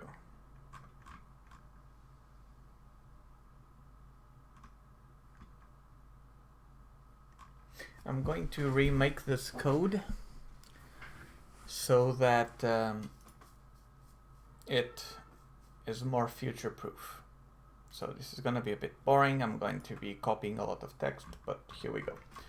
So on the game.gd, what am I gonna do? So first of all, I'm going to expand this list of objects.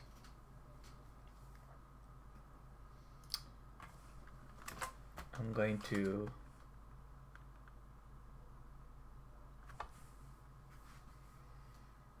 so this is,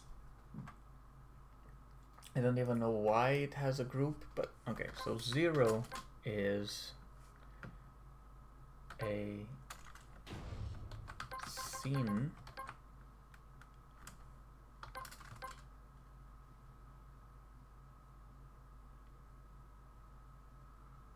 No, wait.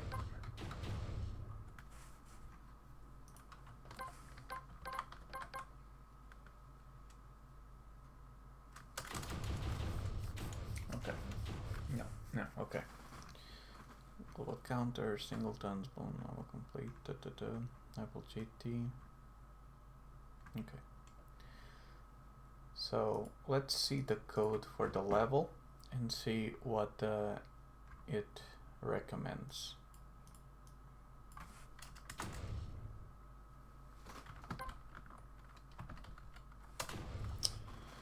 Right, so first objects, okay, and then the player spawn position right there. Okay. Coin, balloon, smile. Okay. So then I'll have the minimum height. So that's for the win or lose conditions. And then on ready. Now, okay, so it's breaking it down into spawn player and add objects. So then it's a spawn player, which I probably don't have yet in the project, right? Yep. And then I'll do a function spawn player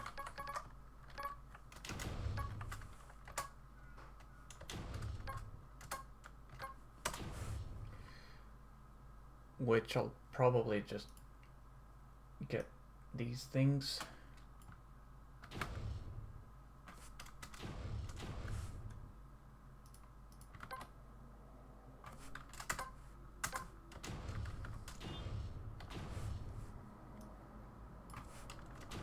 And these, I don't need to do anything. Okay, so now the spawn player.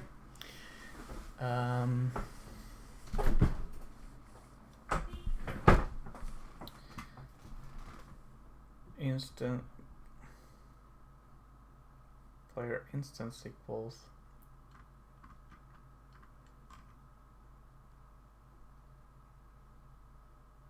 okay, I'll deal with that later because it's telling me to preload again the scene. It's not letting me name the player for some reason. Does it break anything? Oops. If I do that,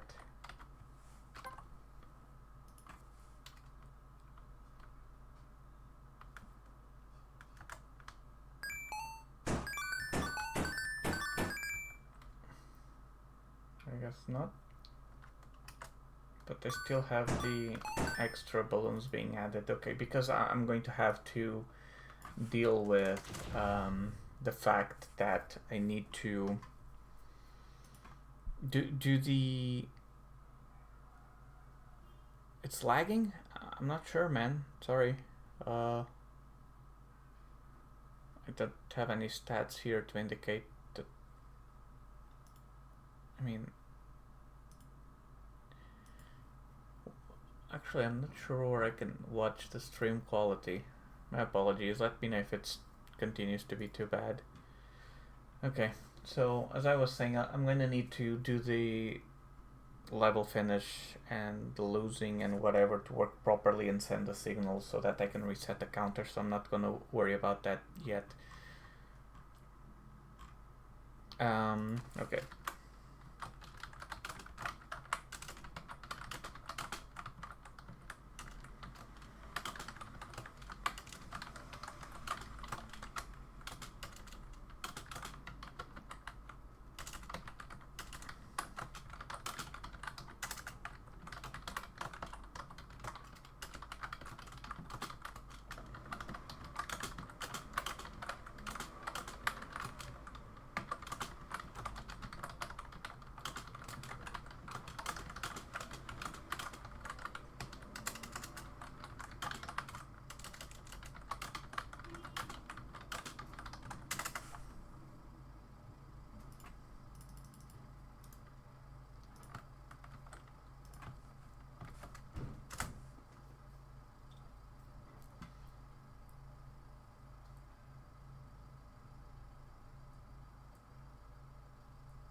Okay, so you can read it, I'm reading as well.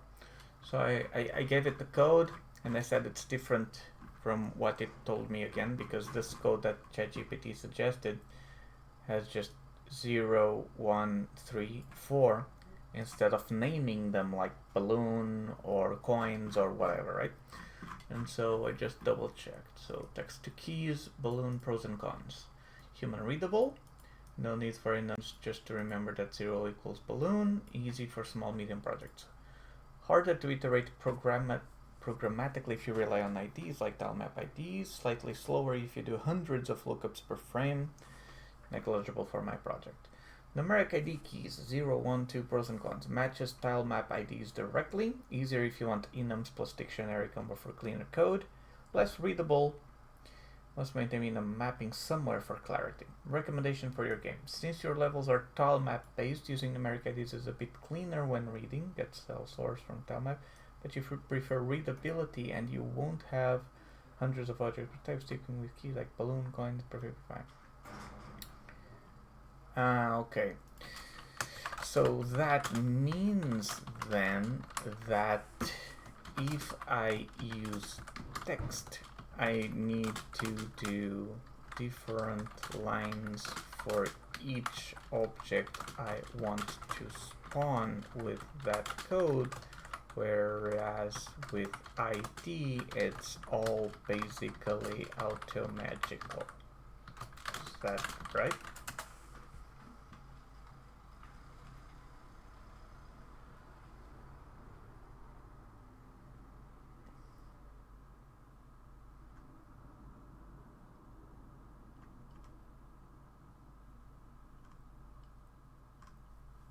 Okay. Oh, your name changed color. I don't know why, but the chat just stops for some reason. The stream megabytes. Let me check here on if I can see my Twitch dashboard.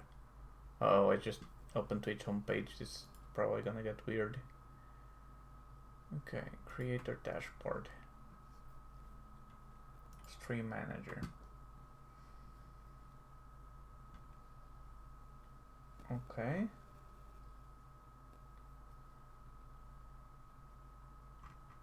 Quick actions, stream info, clip, raid, manage goals, stream together, 60-second ads, sub-only chat, sound alerts. What's this?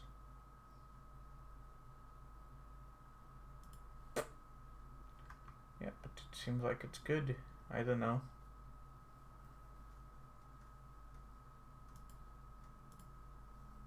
Yeah, the bitrate seems okay for the most part. Yeah, I'm not sure, man. I apologize. Okay. Alright. So how would the add objects code look like with a text-based dictionary versus IDs? Just to see which one I would rather use. Okay, so text, it would look like this, right? Scene, preload, blah blah blah, group balloon, level. Oh.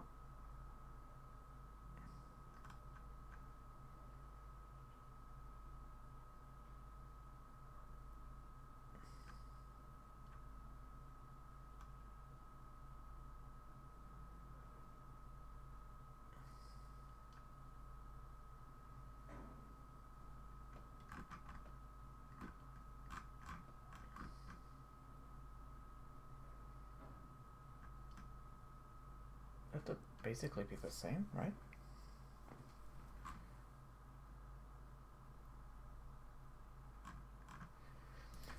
Okay, so which do you recommend?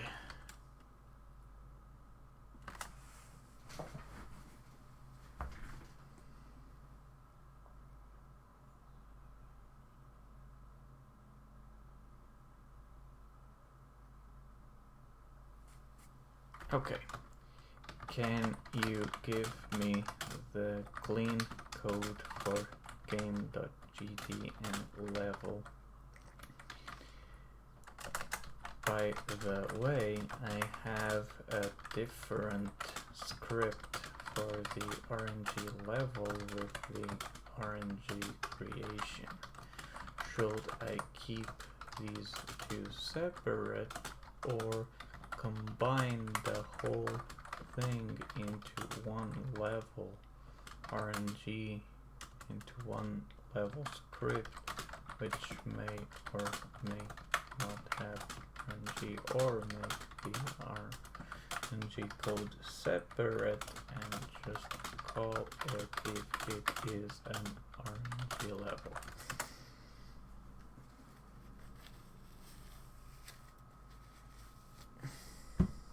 Okay, so let's take another look at the level code, right? So it's recommending that I do the text version, so let's do it. Now it does look a bit different, right? So if I copy this,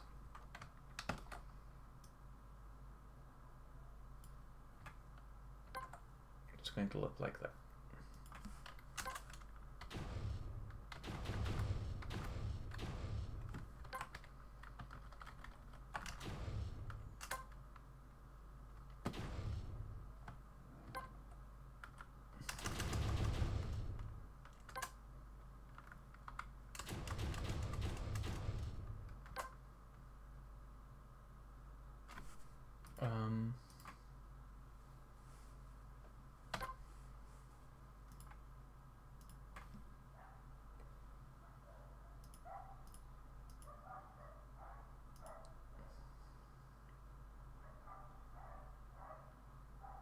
closing doesn't match the opening.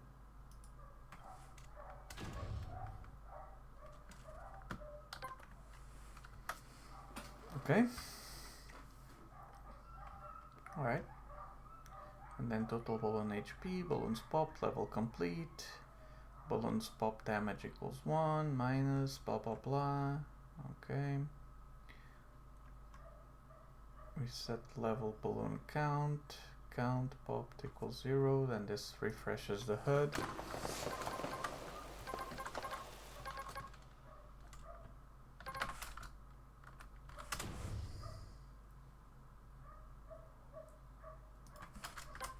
So I'm going to keep the annotations here so it's easier.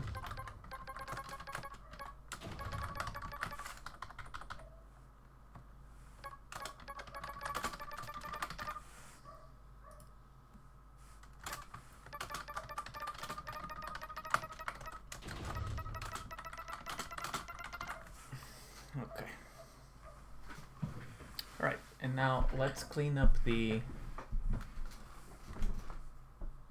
level code so that it looks a bit better.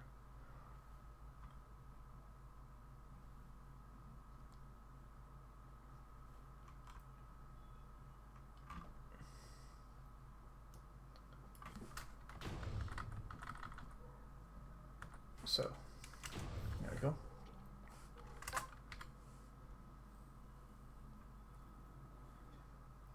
I guess I don't need the grid size.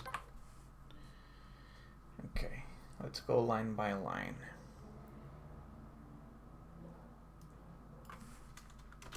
Don't need that. And maybe I won't need that either.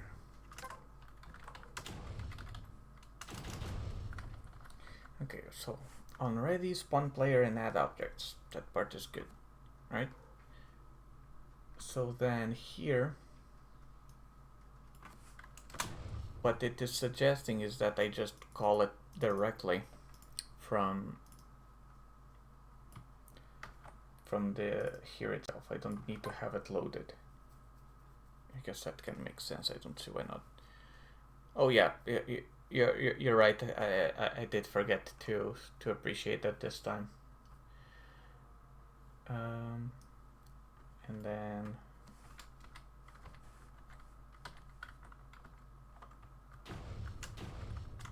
it puts it in the end, so in case that makes a difference, let's do it that way. Okay. All right, and now physics process delta.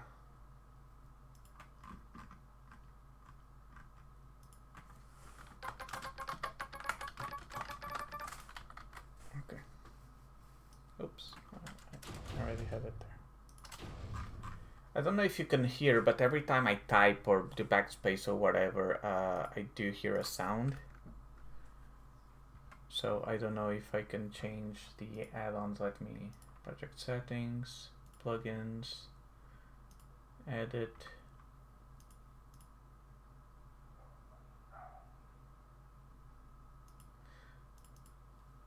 No, I guess I can't make it louder. Oh well. Okay, so where were we? Balloon is balloon of distance. Okay, we will get there.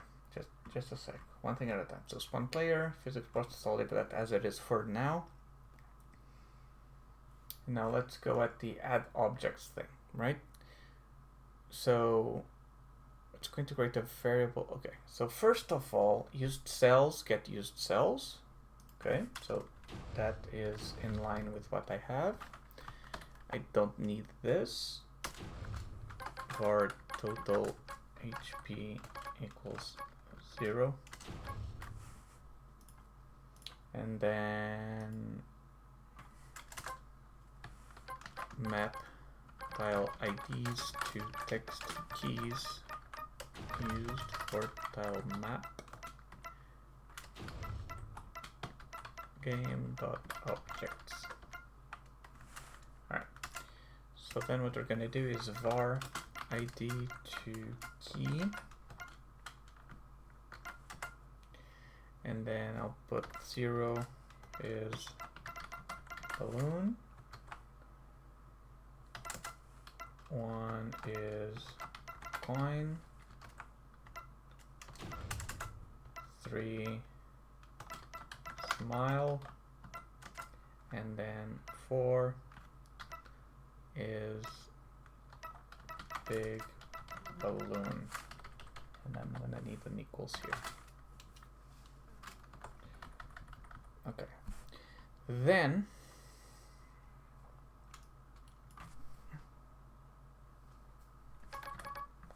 for selling used cells, so it doesn't even use the size function.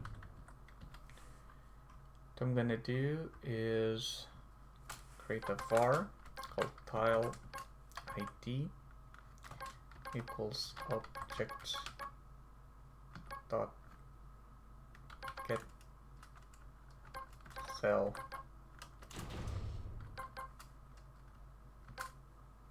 source ID cell.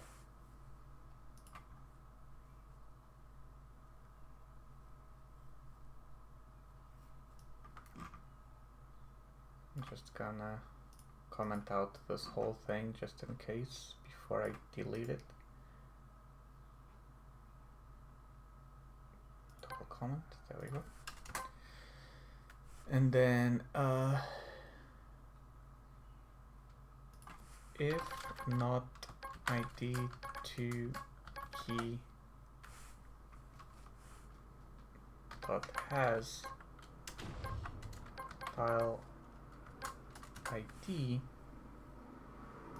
Okay, so what this is doing is, okay, continue. So basically any key, any like code that isn't here gets skipped. I recently learned what are hot working tools and cold working tools, since not all chisels, punches made from steel are able to work with hot metals. Oh, you mean like you have different steels or stuff like that that you can use on whether or not it's hot or cold or whatever? Can you give us some examples, or are you still just starting to learn that? Okay, and now I create another variable called key equals ID to key tile ID. So let me see if I can figure out what this is doing. It's creating a new variable called key, which we're going to be using in the future, I'm sure, which is ID to key and then the tile ID. So it's going to get, okay, so for example, if the tile ID is a 3, for example, then the key is going to be like this third one, which is a smile. And the smile is on the level code, which is this scene. Let's get that. Well, okay, well, let's continue. So tile ID, okay. And then var data equals game.objects key.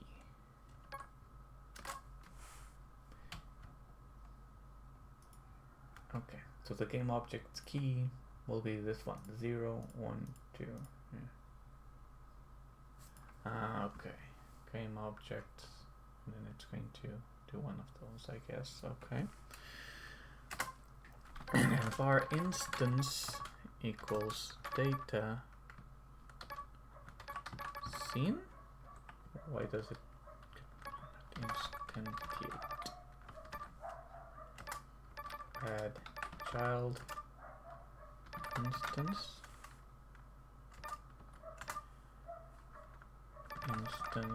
dot add to group data group, and then instance dot position equal objects map to local cell, and cell is the one we're dealing with. if data group equals balloon and instance dot has method HP total HP plus equal instance dot HP.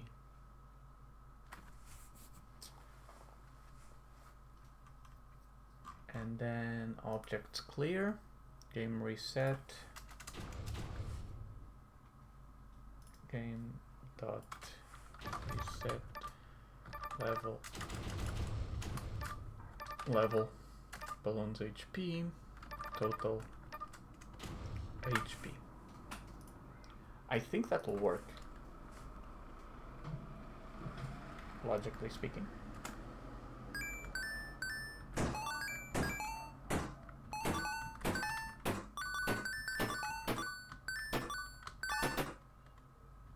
Well,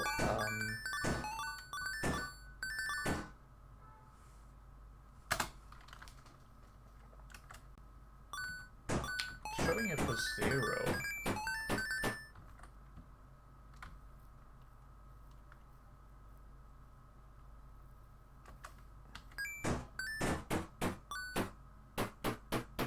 Okay, but if I then...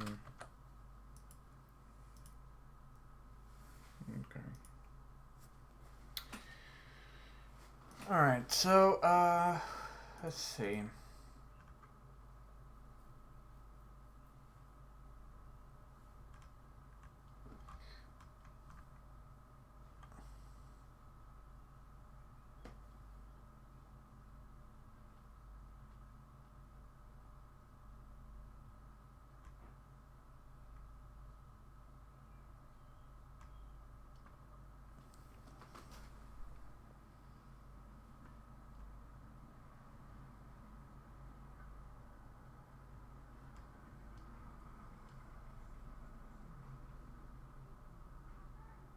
Okay, so right now the challenge we have is that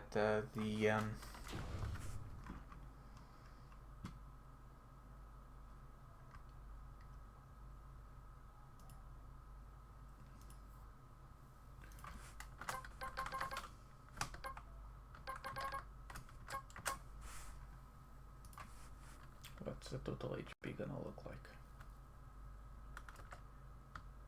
0.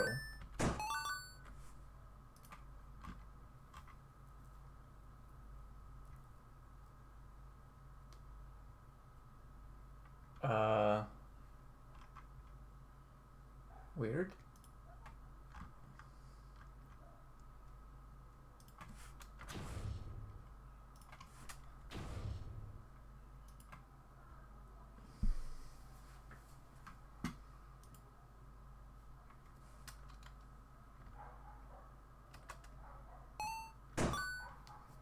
Okay. So let's go back to ChatGPT. Okay. Like mild steel, I think is not able to work with hot metals. I think this is a steel that is my first chisel made of. So you use it for cutting and punching cold pieces of steel. Okay, makes sense. I use these to make some holes from which I filled it into circle. Sorry if I didn't hear your response. Still lagging. Okay, that's okay, man. If it lags, just let me know, okay?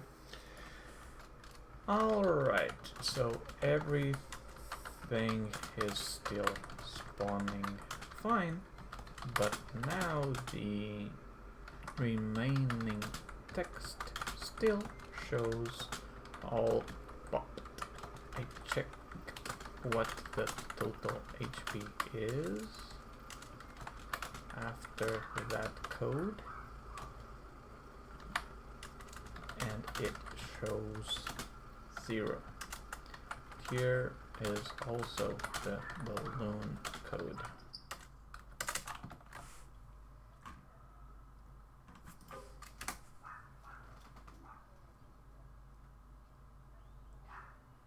Total balloon is 0 at the start because the other things are happening.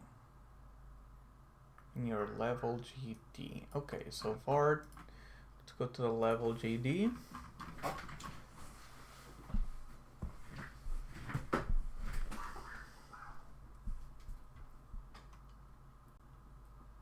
At this point, the balloon hasn't added its HP to the game total balloon HP yet because ready hasn't run yet. Godot calls ready after the node is added to the Steam tree. In your loop, you just did add child instance, so ready will be called after the loop finishes. Therefore, total HP is still 0 when you call game reset balloon total HP. This is why your HUD immediately shows all popped at the start. Solution, you have a few options. Option 1, sum HP while inside level GD while instancing, instead of relying on the ready in balloon GD to add HP. For cell and use cells, continue a child to data group, if data group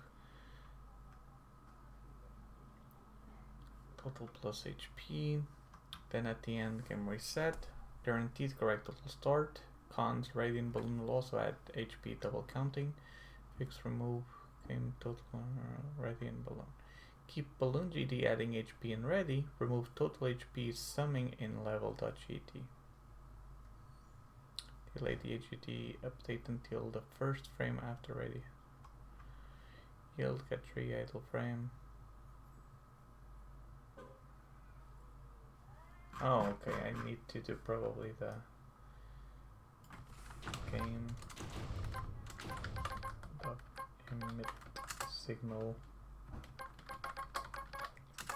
on popped 0.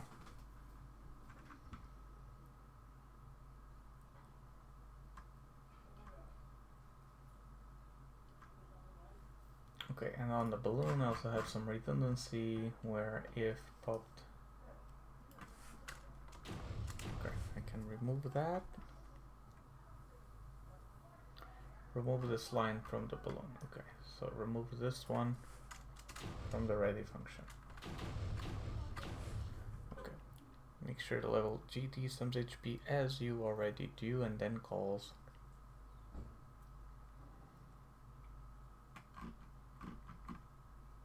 Okay, so then if we go to level.gt,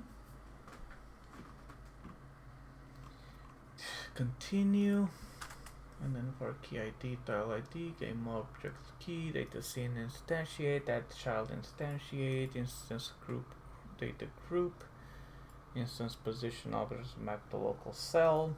If data group equals balloons and instance has method called HP, total HP plus equals instance.hp, then at the end, game reset balloon total HP, and then I will do print total HP.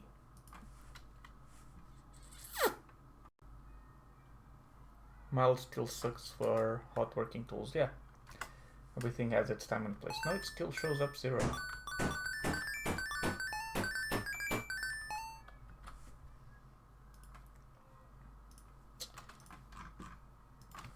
Still shows as 0 and doesn't update when I pop.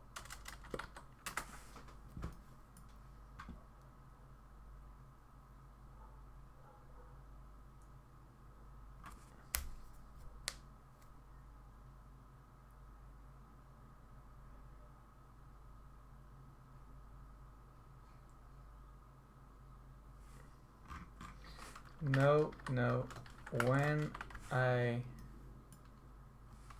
run the code I'm about to paste, I added a print total HP and it shows as 0. Even after I pop a balloon, it keeps showing up as 0. Here is the level code again. And now I'm gonna post the level code here.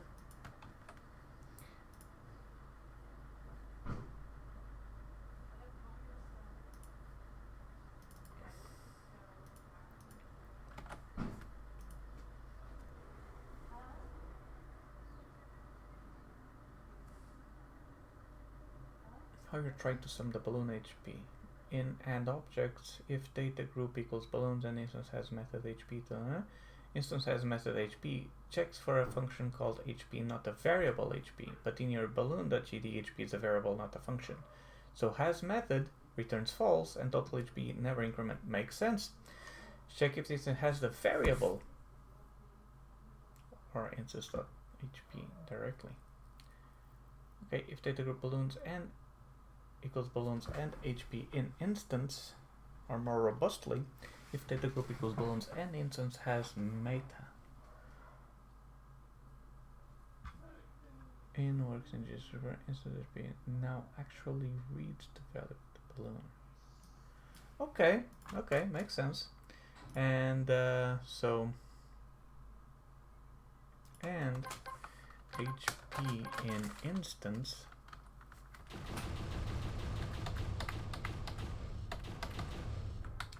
instance.hp.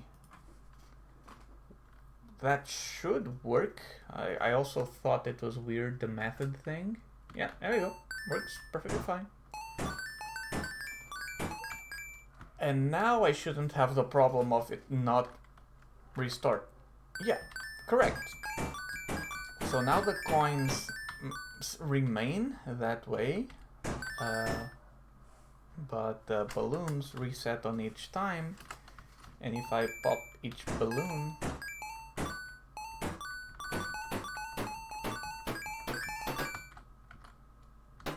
it should show I'll pop it. I'll pop it. Okay. Whew. Imagine that. I'm streaming for what, 2.5 hours? And I just basically rewrote my game. So it plays exactly the same, but it is a bit cleaner and easier to use.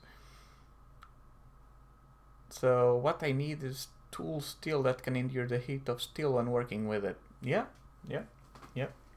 I'm guessing that's what you would need. Like it's really awesome that you're learning all of these things about blacksmithing and how all of that works.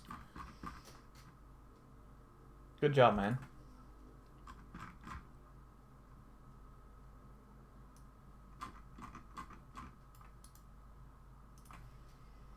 Alright, so let's go back to GPT and now redo the RNG.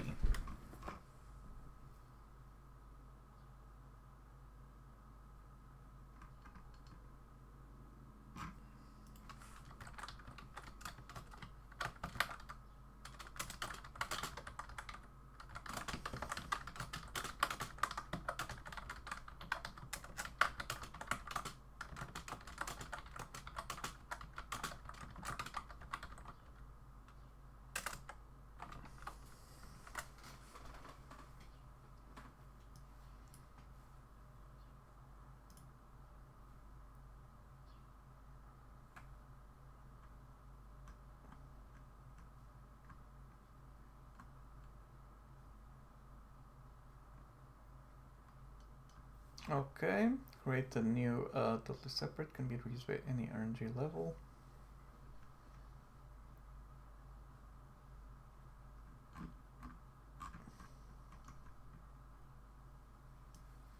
So it's okay, so either make an RNG generator that then RNG levels can use it. Use the RNG generator from level.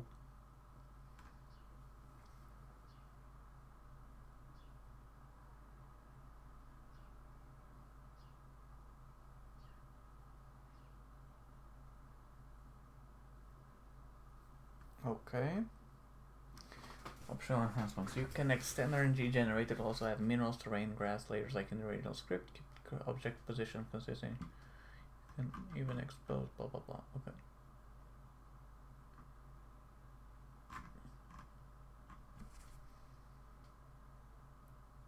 No, you know what? I think I'll leave it as that. I don't even know if I'm gonna be using RNG levels or not, so I'll keep it as it is. If I need to deal with it in the future, I now have an idea on how to do it. Let's see.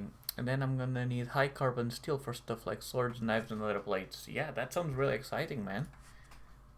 You're finally starting to do stuff that really tickles your jimmies. Okay.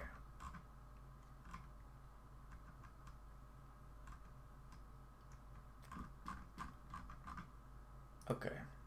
So now I'm going to give him the player code, and see how we can refactor this to make the actual game win and lose conditions to work. Okay, next up, right now my player handles win or lose game stuff. Very clunky. How do I clean up this code so that everything is managed where it should be? Again, please label where each snippet of code goes into which.gt.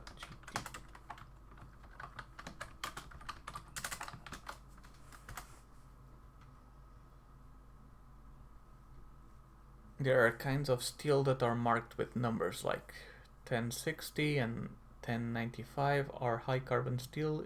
I means steels with two beginning numbers 10 and 17 are steels that can be used for smithing. Oh, okay. Things that I never even realized. Okay, player.gd. Keep it focused on the player only. Responsibilities. Movement, jumping, shooting nails, boosting from balloons. Okay. Emitting signals for events like jumped, stomped, boosted. Alright. So let's now compare it with my actual code. Okay. Gonna go up there. And I'm just going to trust that GPT knows what it is doing. So I'm going to be remaking the code as it explains. So player.gd extends character body to D, class name player, and then we add two signals. So signal boosted jump boost, okay. Signal combo incremented combo count, and then signal shoot nail position. By the way, this is all code that I basically did on my own years ago, but now I just want to make it clean and working, and then I can figure it out from there. So gravity vector, floor normal. Okay, that's looking the same. Walking speed, it's the same. Constant jumping height. Doesn't use these two. I guess I'll remove it. Wish me luck.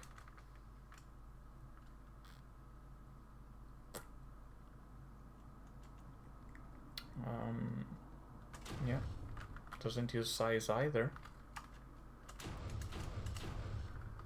Max all speed, nail speed, okay. And then total jumps equals 1, bar jumps equals total jumps.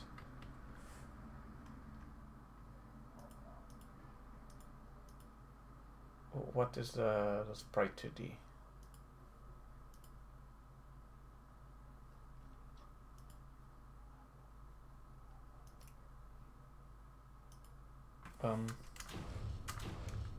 Okay, again, I said I would trust. Oh, never mind. It just changed the positioning. Okay. Okay, then it used this one.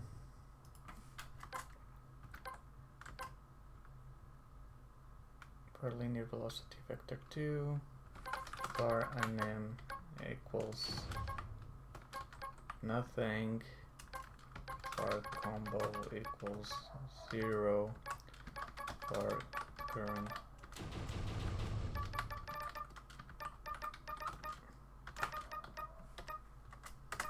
okay, bar shooting equals false, and then oh, this was supposed to be after the jumps. Okay. Alright. Shooting false, and then var sprite equals sprite 2D, var nail equals preload player.nail.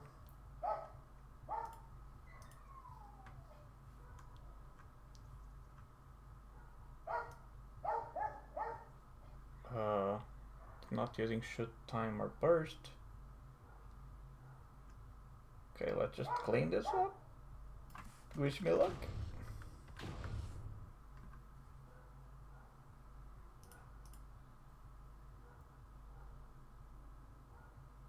Okay, and then ready. Sprite.scale equals vector2.1, and same thing for this one, equals vector2.1. And then function boost jump. Oh, okay, and it corrected it, so it's boost jump like that, and then jump boost. Now linear velocity dot y.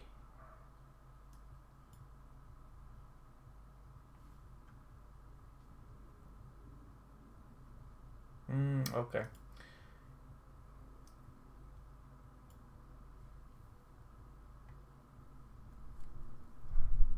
All right, I'm going to do what it says.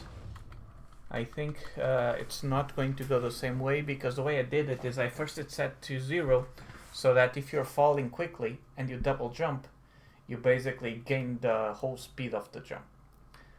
But if you're falling quickly and I don't set to 0, you just fall slower, I guess. And that's not what I wanted. Lexus help, so it's just unwatchable. I don't know what did you say, so I'm gonna wait on. Okay, that's fair enough, man. Thank you for watching anyway. Let's see. Alright. I guess I don't need this either. So jump boost. Okay, minus jumps equal total jumps. Okay, combo plus 1. And then current pitch equals 0.8 plus combo times 0.1. Okay.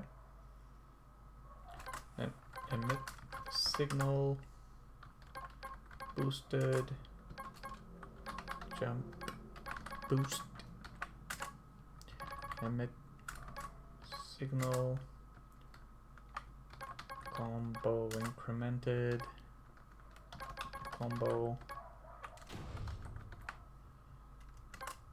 and then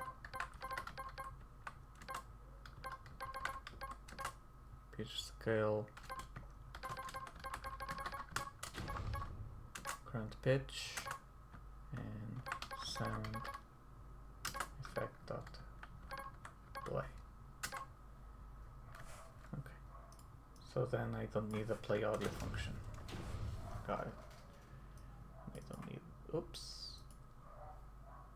I don't need that one either.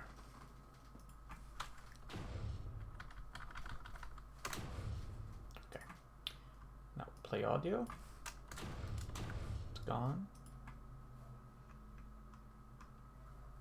Okay, all right, now let's do this. If shooting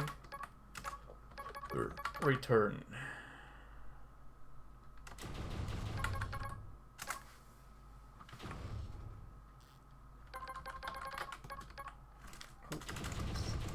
That one there.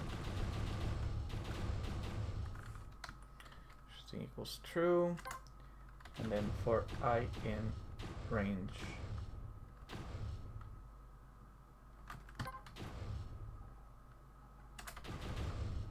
Okay, for I in range.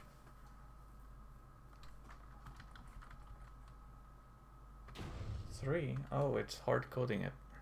Okay, fair enough, whatever.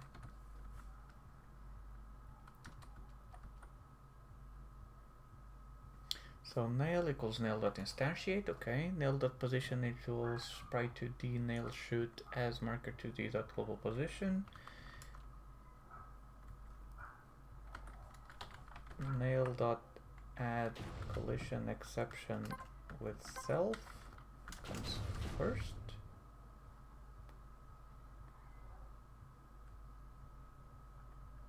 And then Nail.linear velocity. Nail.linear velocity equals vector2 dot sprite scale times nail speed 0.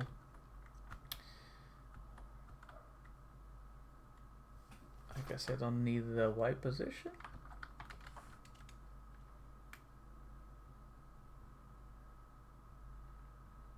Oh, it removed the... No, I'll keep that as it is. No, I'll just comment it out because that makes so that the nails don't go out in the same place. Okay, so no scale.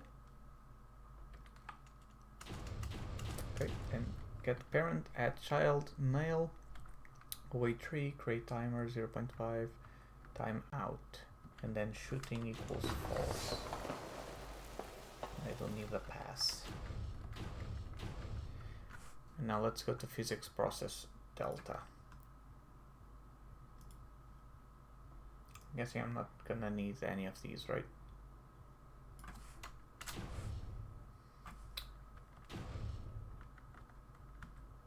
So let's do gravity first and foremost, and it's going to be linear.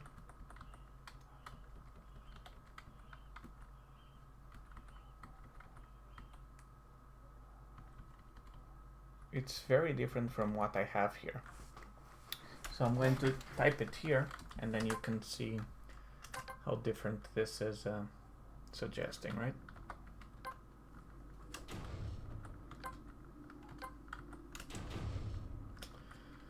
Okay, so it's linear velocity dot y plus equals gravity vector dot y times delta.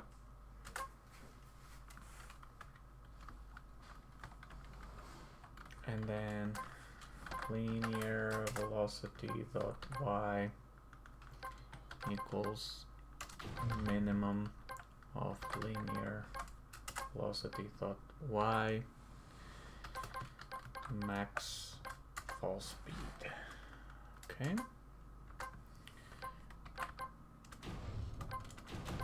Horizontal movement.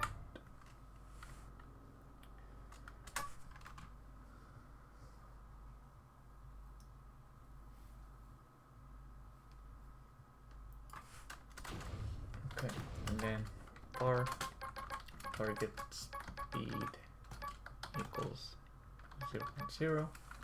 Oh, I have it there already. If input is action pressed, move left, target speed minus equals 1, move right, target speed plus equals 1, and then linear velocity dot x equals lerp.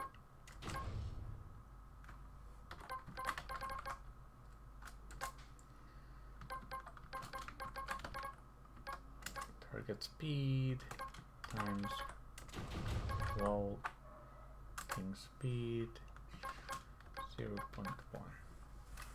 Okay.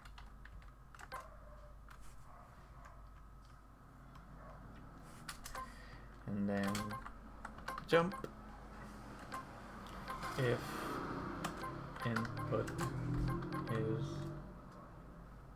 action just pressed jump and jumps greater than 0. Actually, let me do one thing. Code tool div time.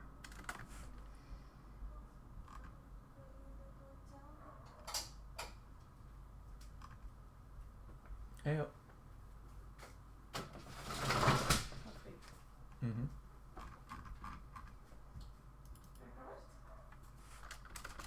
Code autocomplete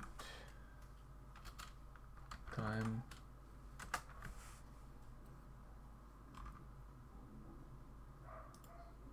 Vai custar preso lá em Vales. Boa.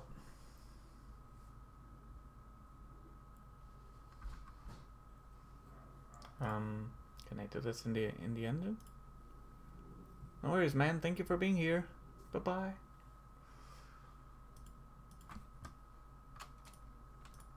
Auto come.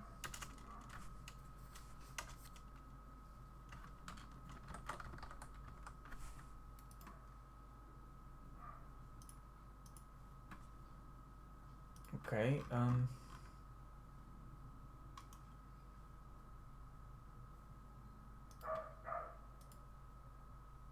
Editor settings. Auto come.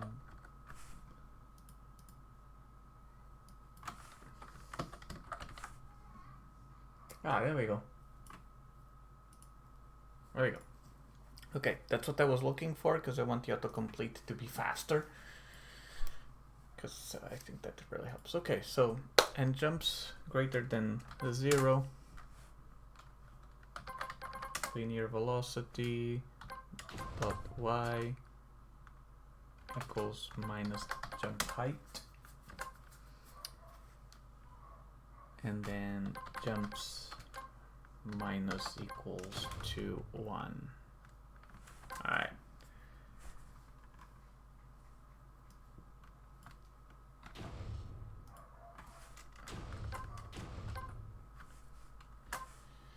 Okay.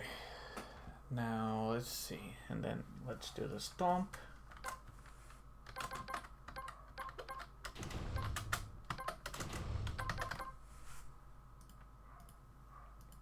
Where's the jump? Oh, it jumps, okay. Okay, stomp. If input is action just pressed, stomp, and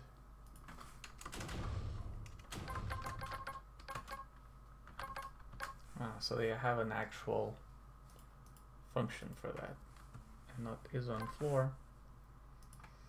Then linear velocity equals max fall speed. And then of course, if input is action just press shoot, then we do a fire nail.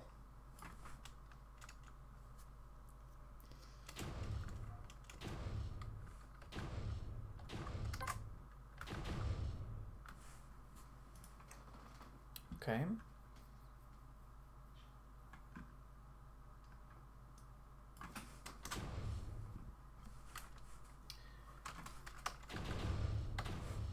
And then we do a then flies. Then we do a movement.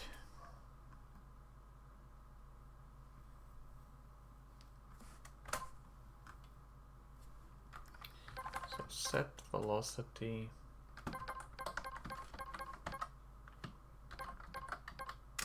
linear velocity, move and slide, linear velocity equals velocity.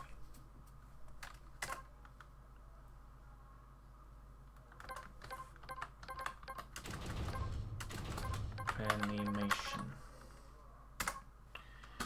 Var new anim.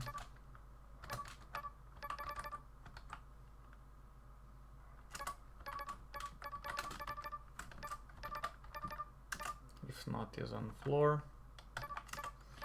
New anim equals jump.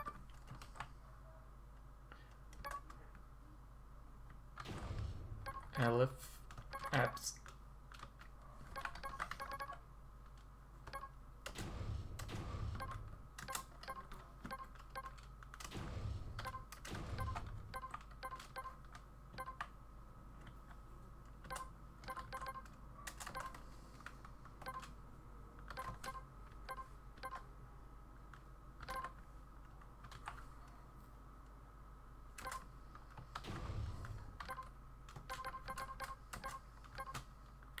New animation is different from animation. Animation equals new animation.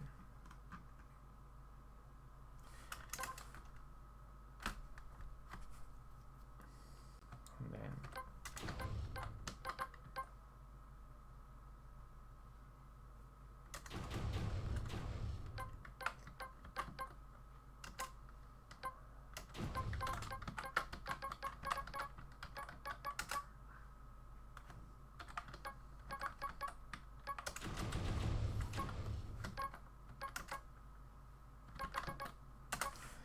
Okay.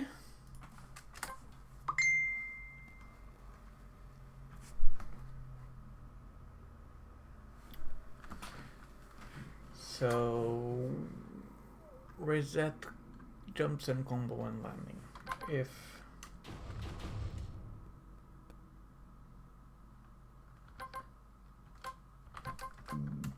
on floor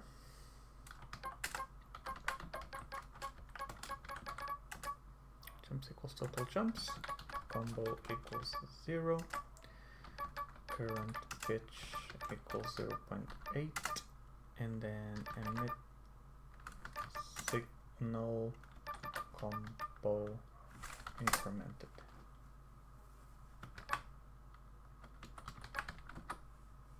Combo incremented, combo. And I guess everything else goes into the pooper.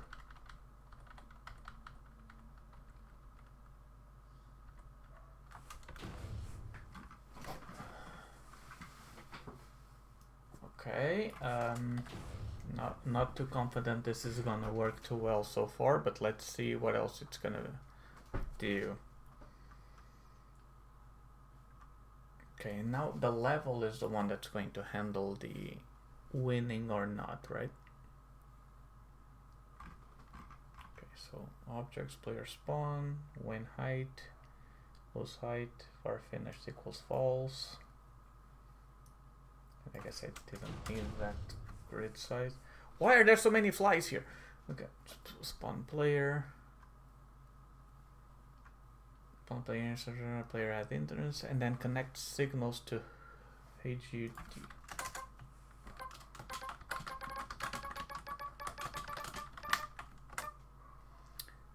Player instance dot connect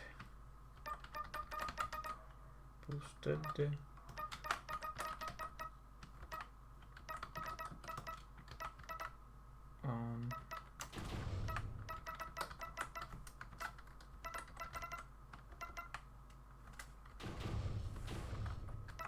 when balloon popped. Example if you want boost to count.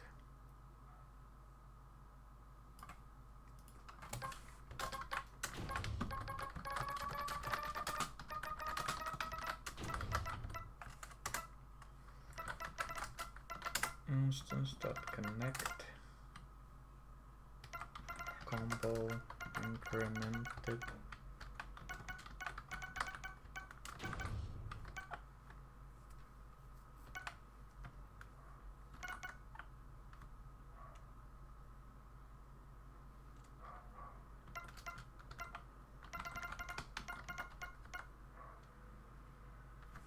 oh yeah, this is gonna break. But I'll keep going and see what happens.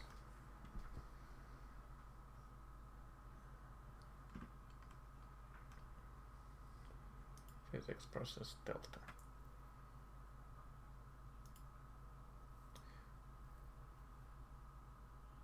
So it's gonna do var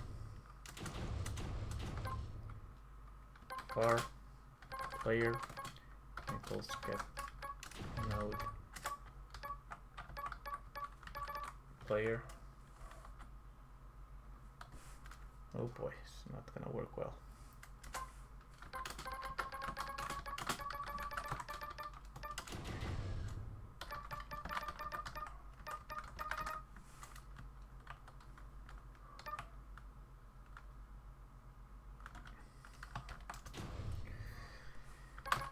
Player dot position dot y when height,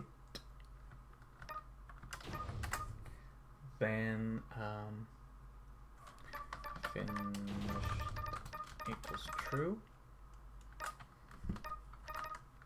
but you win.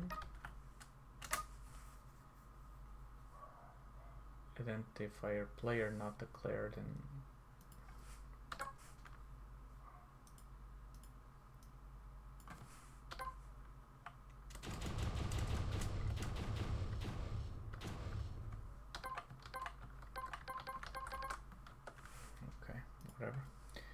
you win, and then game.emit signal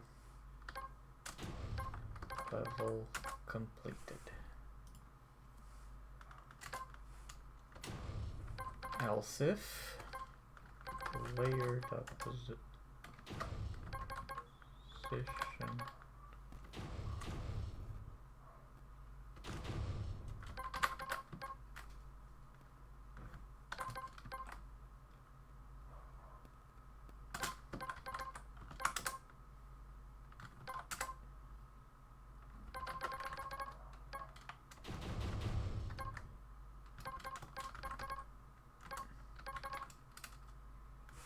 and then I use this one.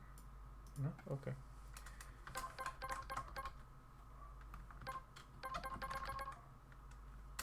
Change scene to file main.ts. Yeah. Okay. This is gonna break, isn't it?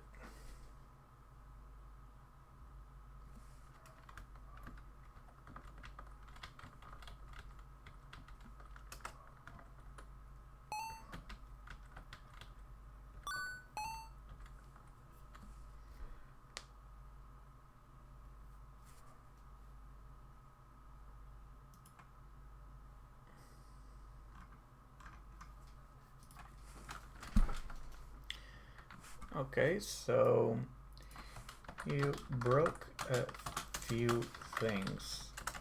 Player doesn't turn around anymore, nor does he double jump. If I hit a balloon, it crashes because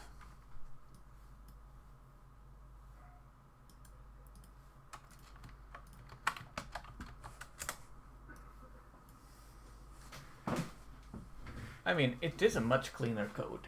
I'll give it that, but it seems like he cut a bunch of features and functions that it had. And as soon as I get this sorted out, I'm going to end the stream, but I just want to see if I can get it at least to the state that it was before.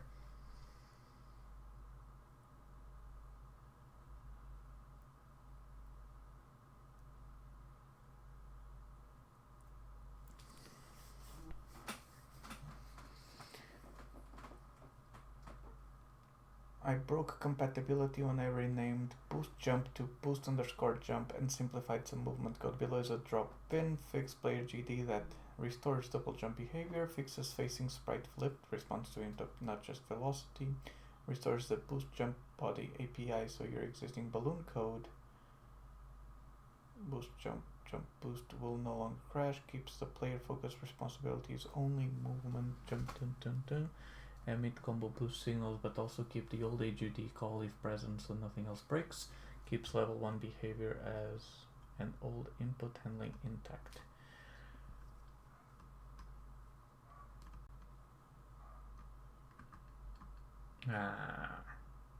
So I did remove a bunch of stuff.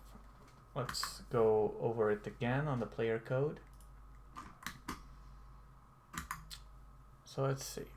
So we start with class name player, boosted jump boost, combo incremented combo count. It doesn't signal the shoot nail. Well, I guess we won't need it, right? By the way, if I go on the balloon boost underscore jump boost, okay. If I go to the balloon code jump underscore boost,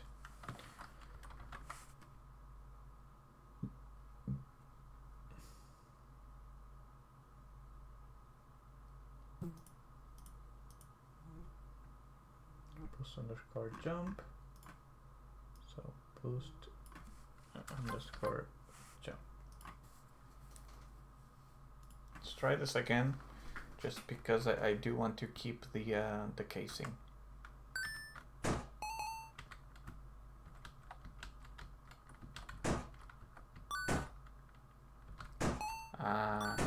Okay, so it's getting at it. So you removed the, yeah, as I said, he removed the setting the speed to Y, And so now if you pop a balloon while falling, you'll just fall not as fast, which is not what I want, right? Let me just see if he... Yes, he fixed it here. He fixed it here. Okay, so let's go over this again. And let's see if he did it properly this time. So boosted jump boost. Okay, combo incremental, gravity, vector, floor normal, walking speed, jump height. Okay, he added the constants again.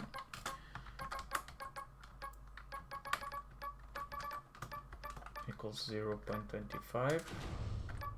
Not super sure what this does, but whatever, if it's there.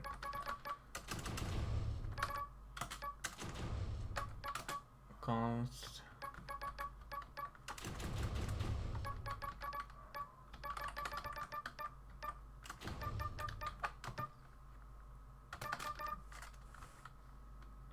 Okay, and then I also have a const size equals 1. Okay, never mind.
Just some more typing to the GPT, asking it to correct. So tidy up, blah blah blah. Best practice is a bit functional. Let's break this down.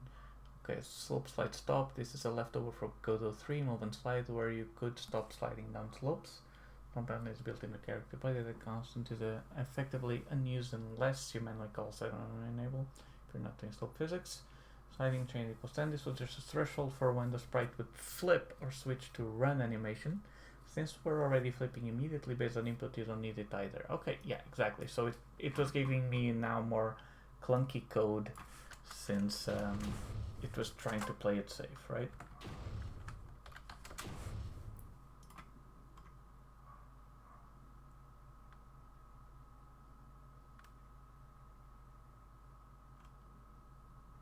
Yep, exactly. So right now jumps is reset to total jumps only on landing, but in your boost you also reset jumps. Okay, yeah. Level jump again after a balloon, that's easy, just saying. Okay. Gibsonite casing, restores double jump and balloon boost behavior. Okay, so now let's see the actual redone thing. Oh, now it declares them as float. Okay. Alright.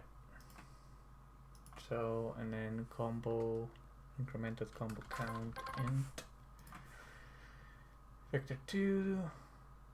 Oh, it removed the floor normal. Okay. Walking speed, jump height, size, max fall speed, then total jumps. Int equals 1.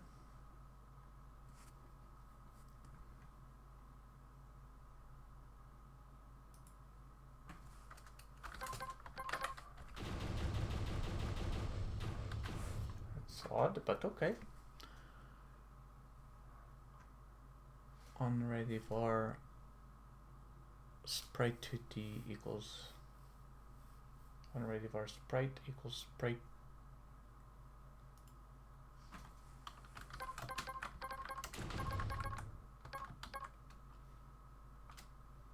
sprite to D, okay. Okay, jumps and then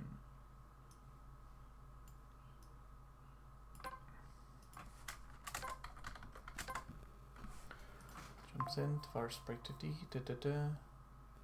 Okay, and then it calls the animation player in there as well, for some reason. Okay. On ready, var animation player, animation player equals, and then, okay. And then var nail equals preload. Okay, so far it's the same. There we go. And now we're adding the other.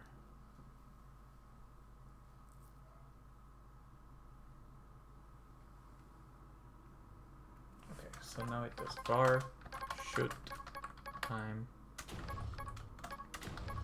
float equals 0.04.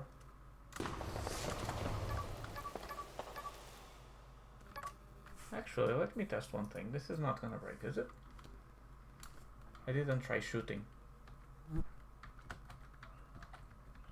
Okay. It does shoot in bursts. Okay, alright, whatever. Shoot tune.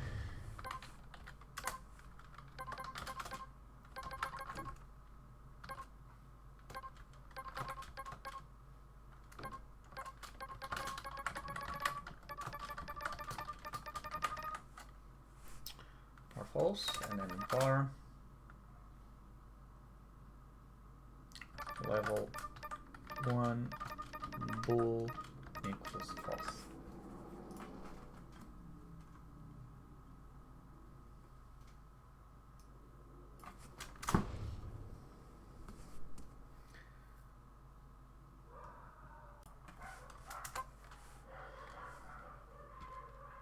Var combo int equals 0.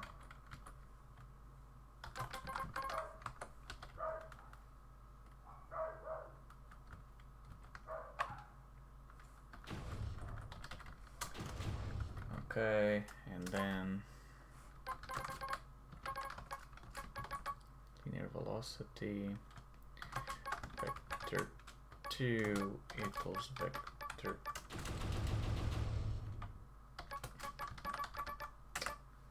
2.0 and nim string equals, okay.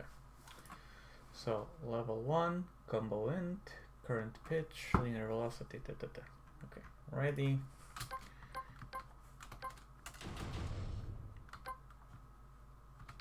Okay, apparently this is best practices. Okay, sprite scale equals vector.1 blah blah blah times size. That seems redundant.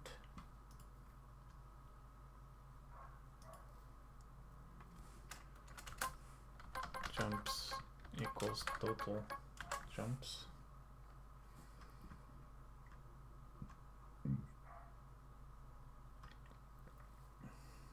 And then let's see, boost jump. Jump boost float void.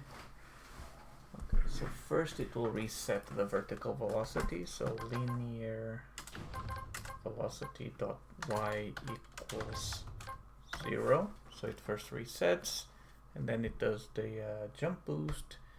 Jumps equals total jumps, combo plus 1, pitch, emit signal, jump boost,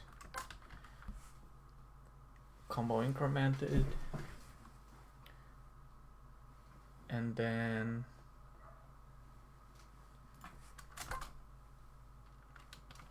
oh, it's doing some if statements. If as node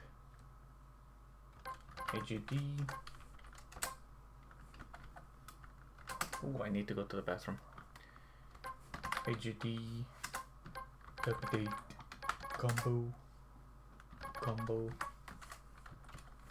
and then if oh geez has node sound effect. Oh geez. Ooh. Okay, I need to go to the bathroom here, but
okay, let's get this over with. That was refreshing. Alright, so if has sound effect, then play, current pitch, blah blah blah. Okay, then fire nail, you shooting true, return, shooting equals true, and then shoot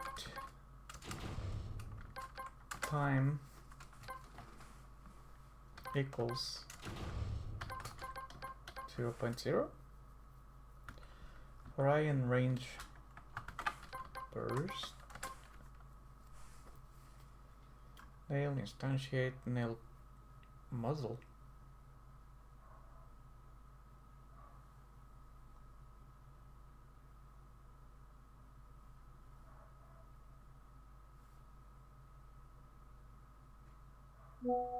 Oh, okay, it's doing a failsafe. Right, so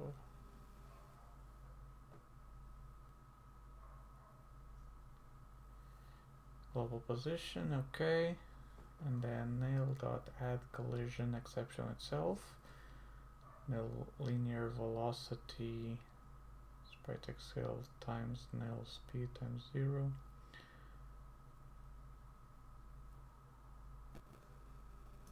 And then nail dot scale dot x equals sprite dot scale dot x, and I'm going to return this so that the nails can be random again. Get parent at child nail, wait to get free, timeout, shooting equals false.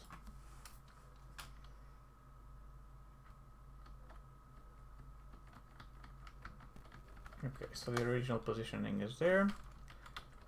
I still can't seem to double jump somehow when I land on the floor, but I can double jump now when I hit the balloons, but the stomping doesn't work and the all pop is still in there. Okay, fine, we'll get there in a sec.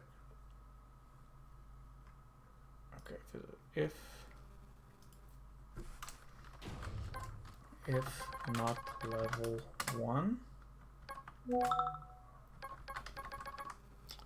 linear velocity dot y plus equals relative vector dot y times delta,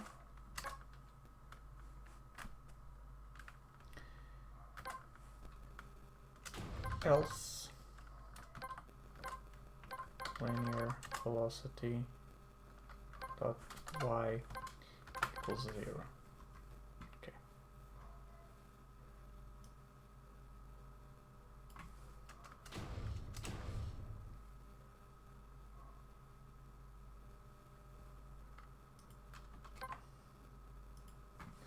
Okay. And then he adds back again the shoot timer. So shoot time plus equals delta.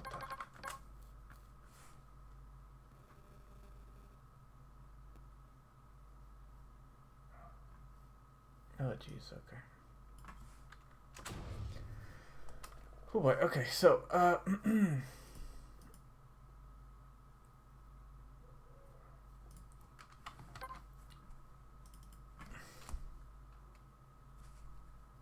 so it's now using a target direction instead of target speed. So target there equals 0.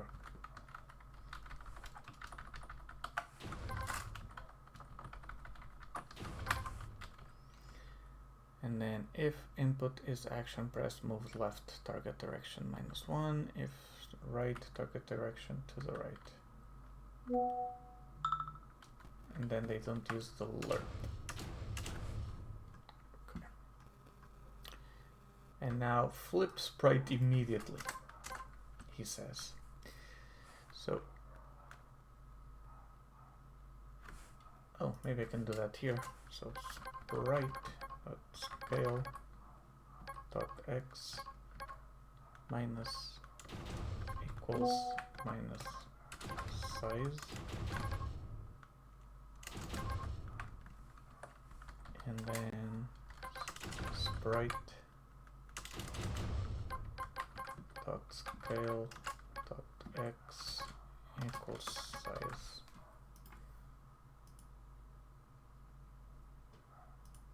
Would that work on its own?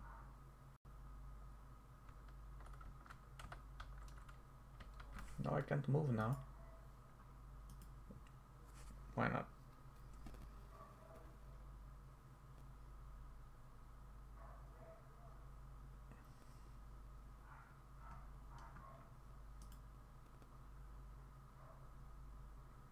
Far target direction. Okay. Horizontal small. Ah, okay. And then it does the lerp after. So linear velocity dot x equals lerp linear velocity dot x, and then target direction times walking speed 0.1. Now that should work. No?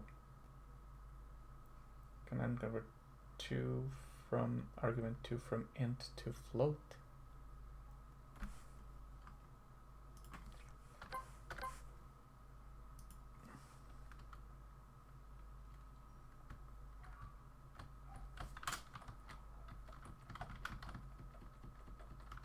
Although I did notice one small issue.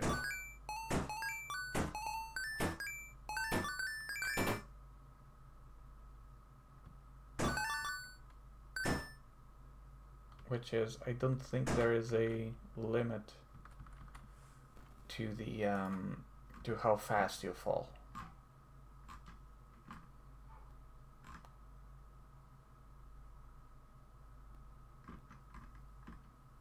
Yeah, so the HUD will not work there. It's okay. Let's keep fixing the movement code, and then we'll take a look. Okay, we were at the lerp, and then jump. See if the jump is fine. Minus jump height, jump -1.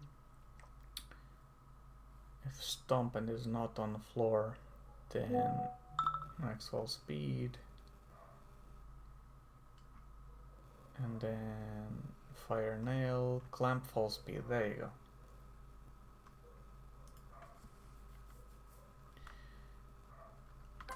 And then if linear velocity dot y greater than max fall speed, linear velocity dot y equals max fall speed.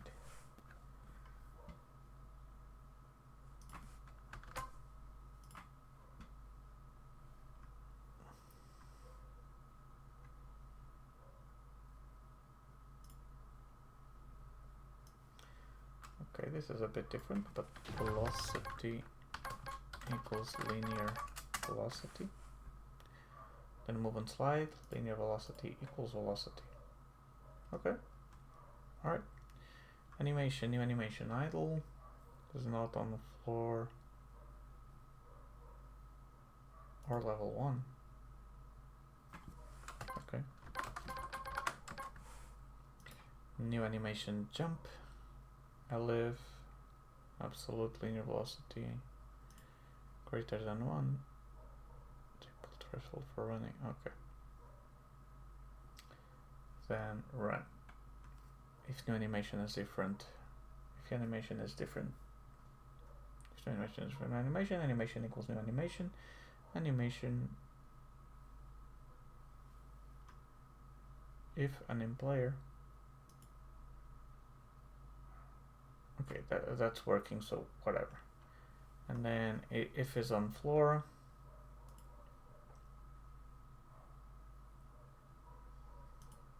Jumps equals total jumps.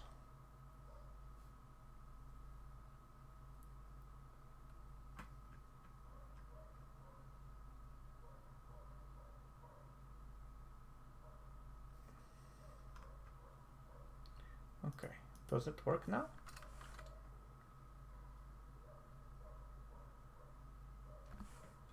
Cannot parse player from what? What code is this? The balloon.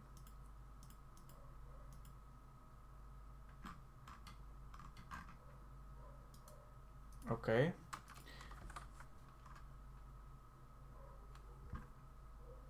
Oh, okay. I guess I still haven't finished updating it. Okay, so is on floor, reset double jumps, and now we do a function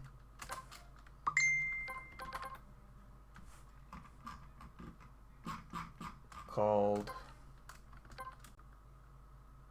level 1 level 1 equals true,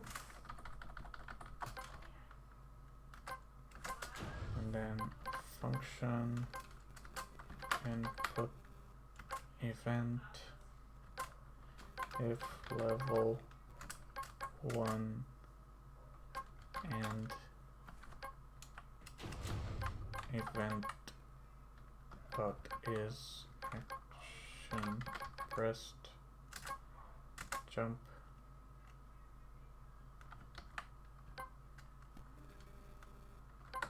or event dot is action pressed UI dot accept get tree change scene to file main.tscn.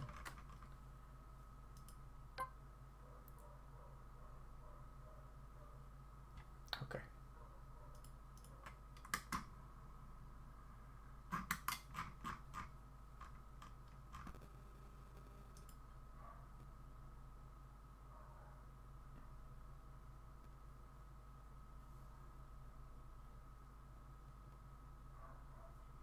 Oh.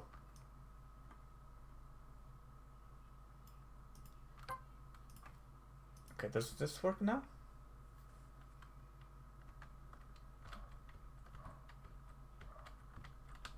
I still can't double jump.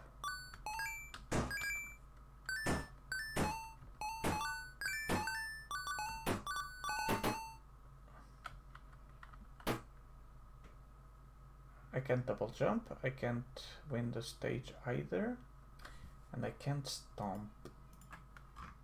The stomp should be easy, and is not on the floor. Wait a minute.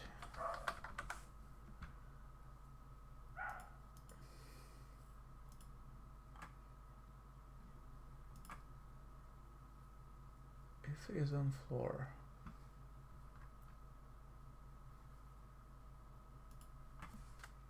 Let's see what it does.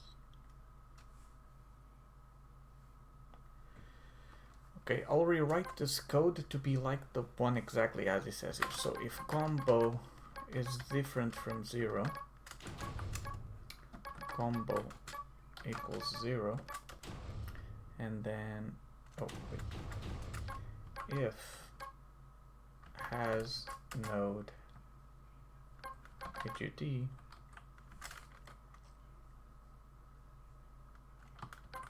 then HUD dot update combo, combo,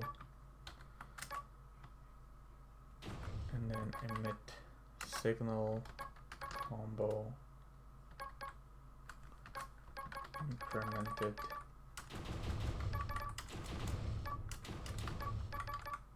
combo incremented, combo, and then current pitch equals 8, total jumps, jumps equals total jumps.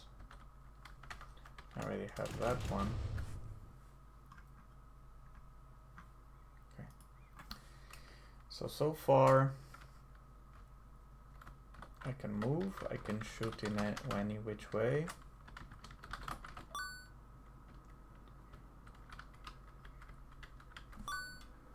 But I am still grounded.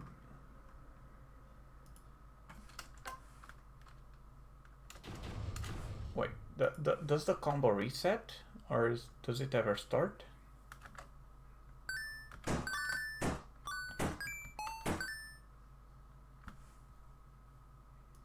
That's odd.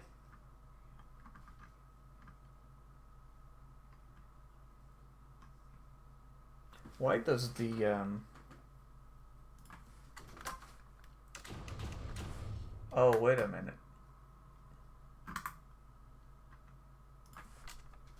Stupid.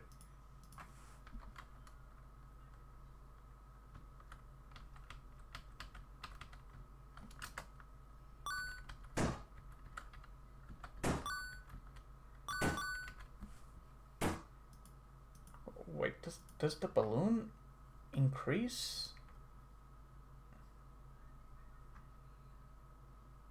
But it was jump boost. Wait, why does the player gain 2 jumps when he boosts some?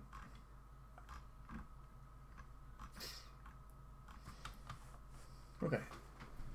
Jumps minus equals 1. So talk about.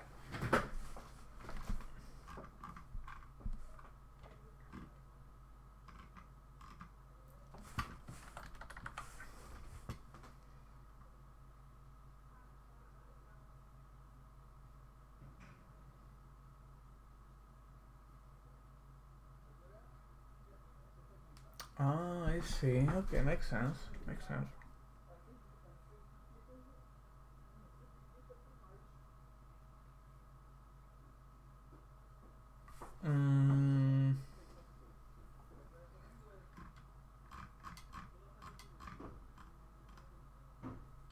Ah, I see.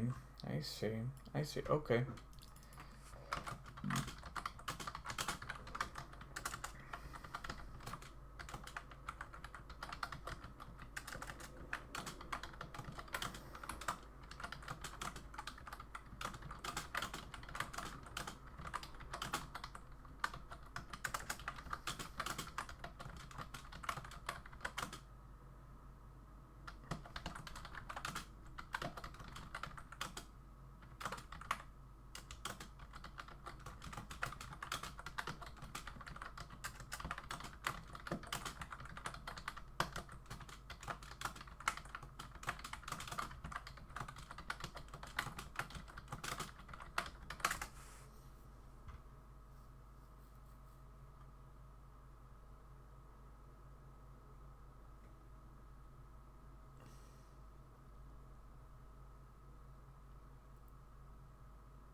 Okay, I guess that will. Okay, so total jumps equals 1, and then I'll do export bar air jumps equals 1.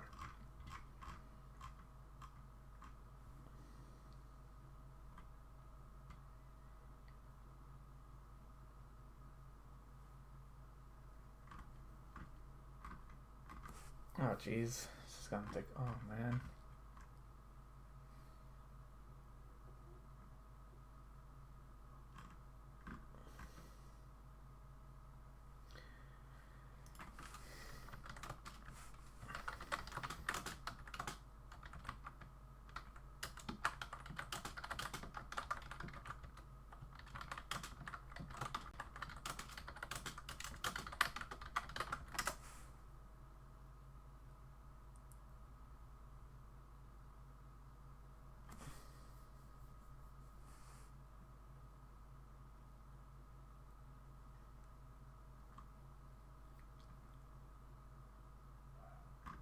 Okay, whatever. Alright, so let's just do.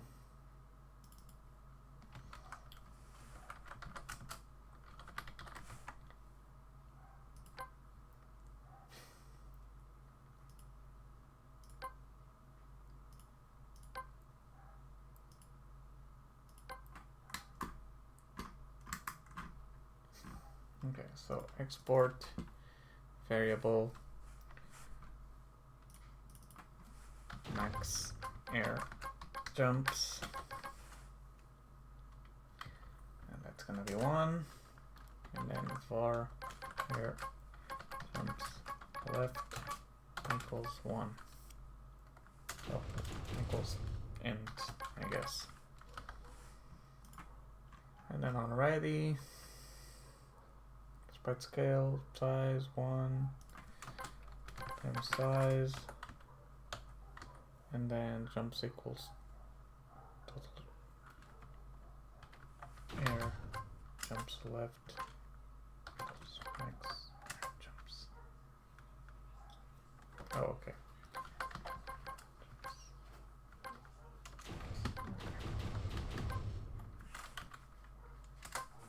And then air jumps left equals max air jumps. Okay. And then on the jump boost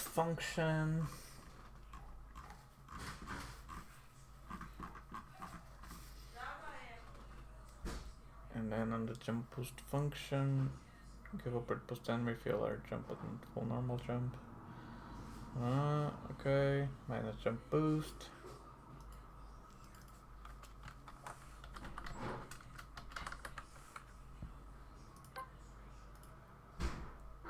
Jumps equal total jumps, okay. And then air jumps left equals max air jumps. Alpha plus 1, okay. Then physics process, blah blah blah blah blah. And then is action pressed jump and is on floor or air jumps left greater than 0. Linear velocity minus jump height if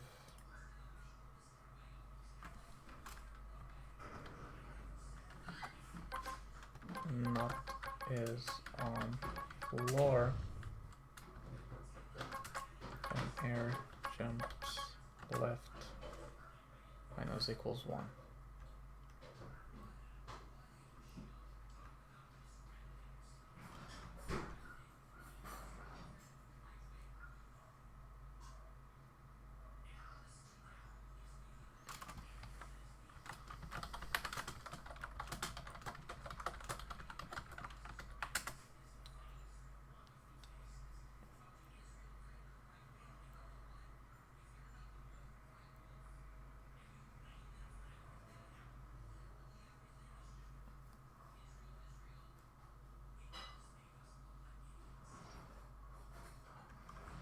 Okay, geez.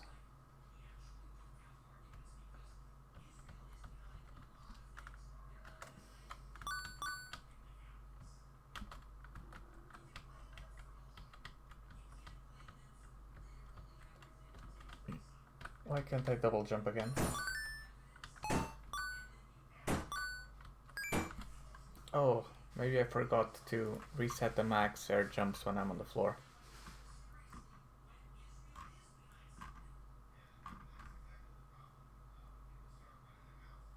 Okay, if is on floor.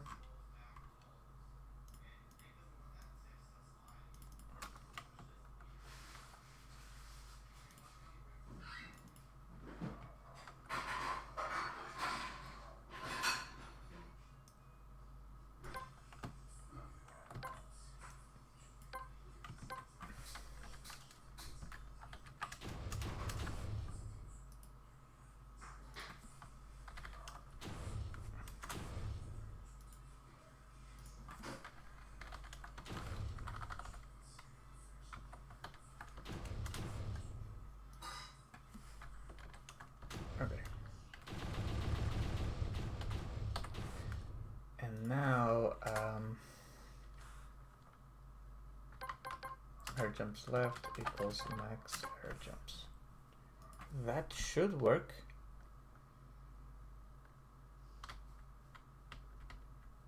So basically, I always jump when I'm on the floor. So that one doesn't count, it's just the air jumps that need to be restocked. But now the stomp isn't working. Why is the stomp not working? Let me quickly take a look at the code. Stomp.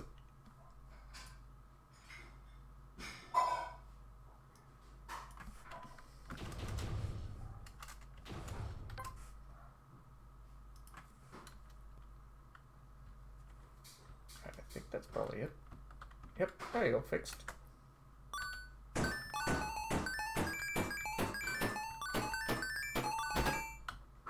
What isn't fixed now, though, is that, okay.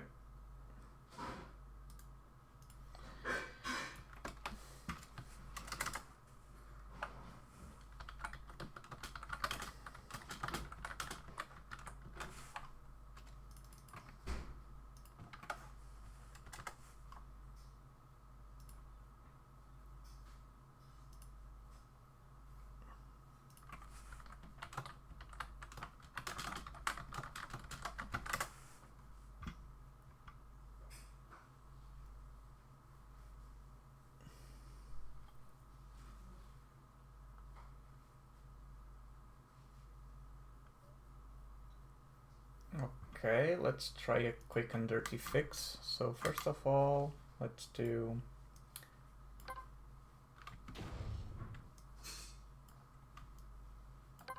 on ready var HUD equals HUD, and then if I go there,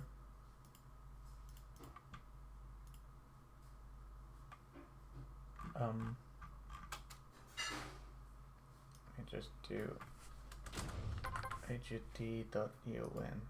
Does that work?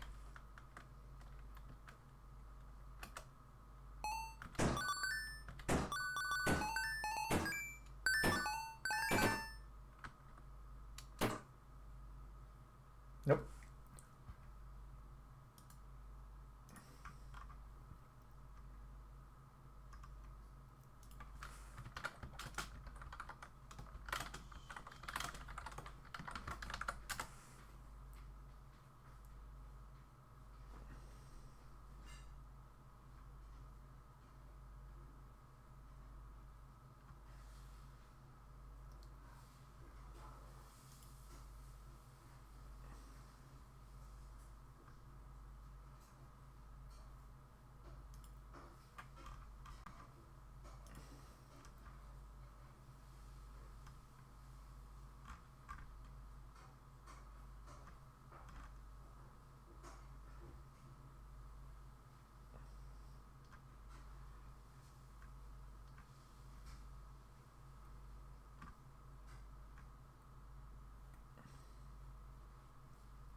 Okay, so let's try and fix this thing.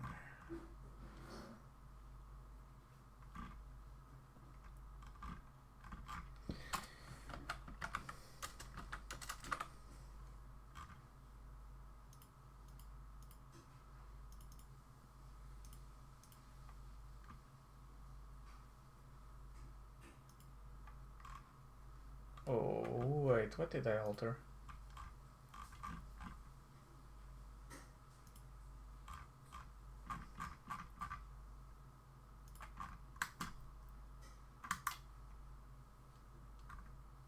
Oh, wait, I altered something else.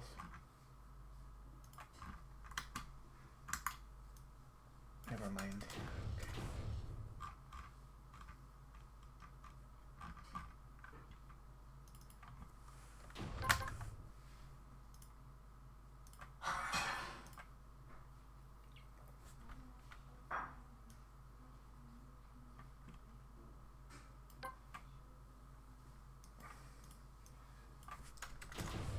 Okay, HUD.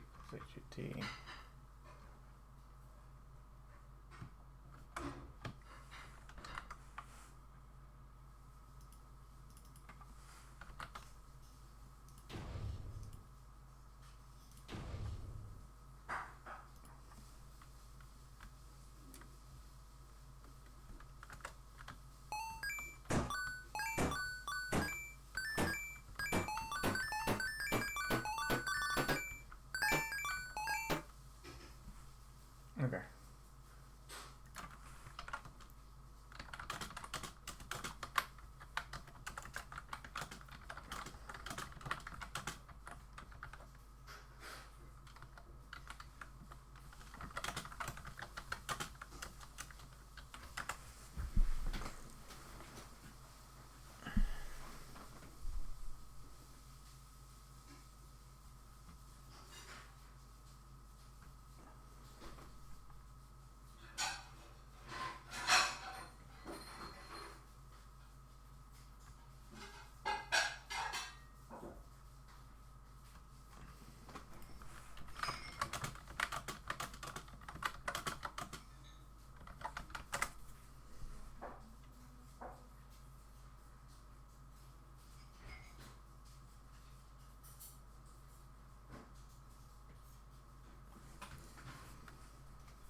Okay, then I'll just do a quick and dirty fix.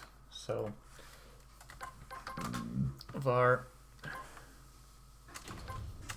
HUD equals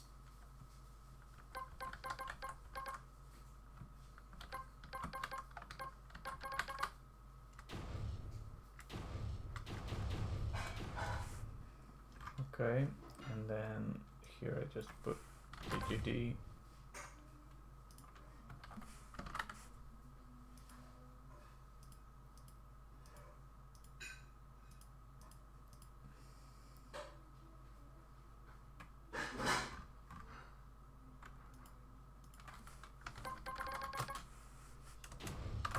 Unready var player HUD, and then I'll look for HUD.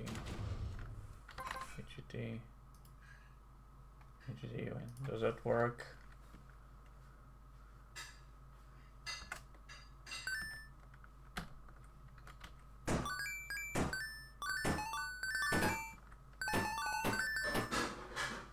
No.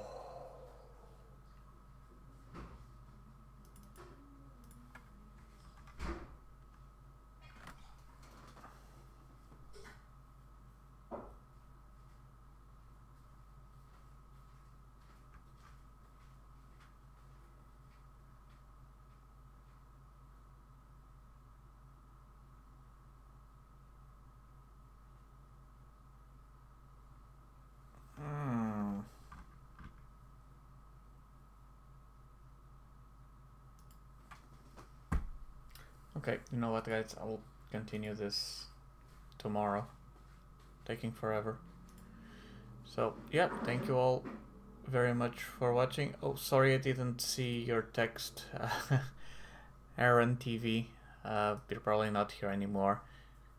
I was too into the code. But yeah, thank you all very much for watching. See you guys next time. Thank you.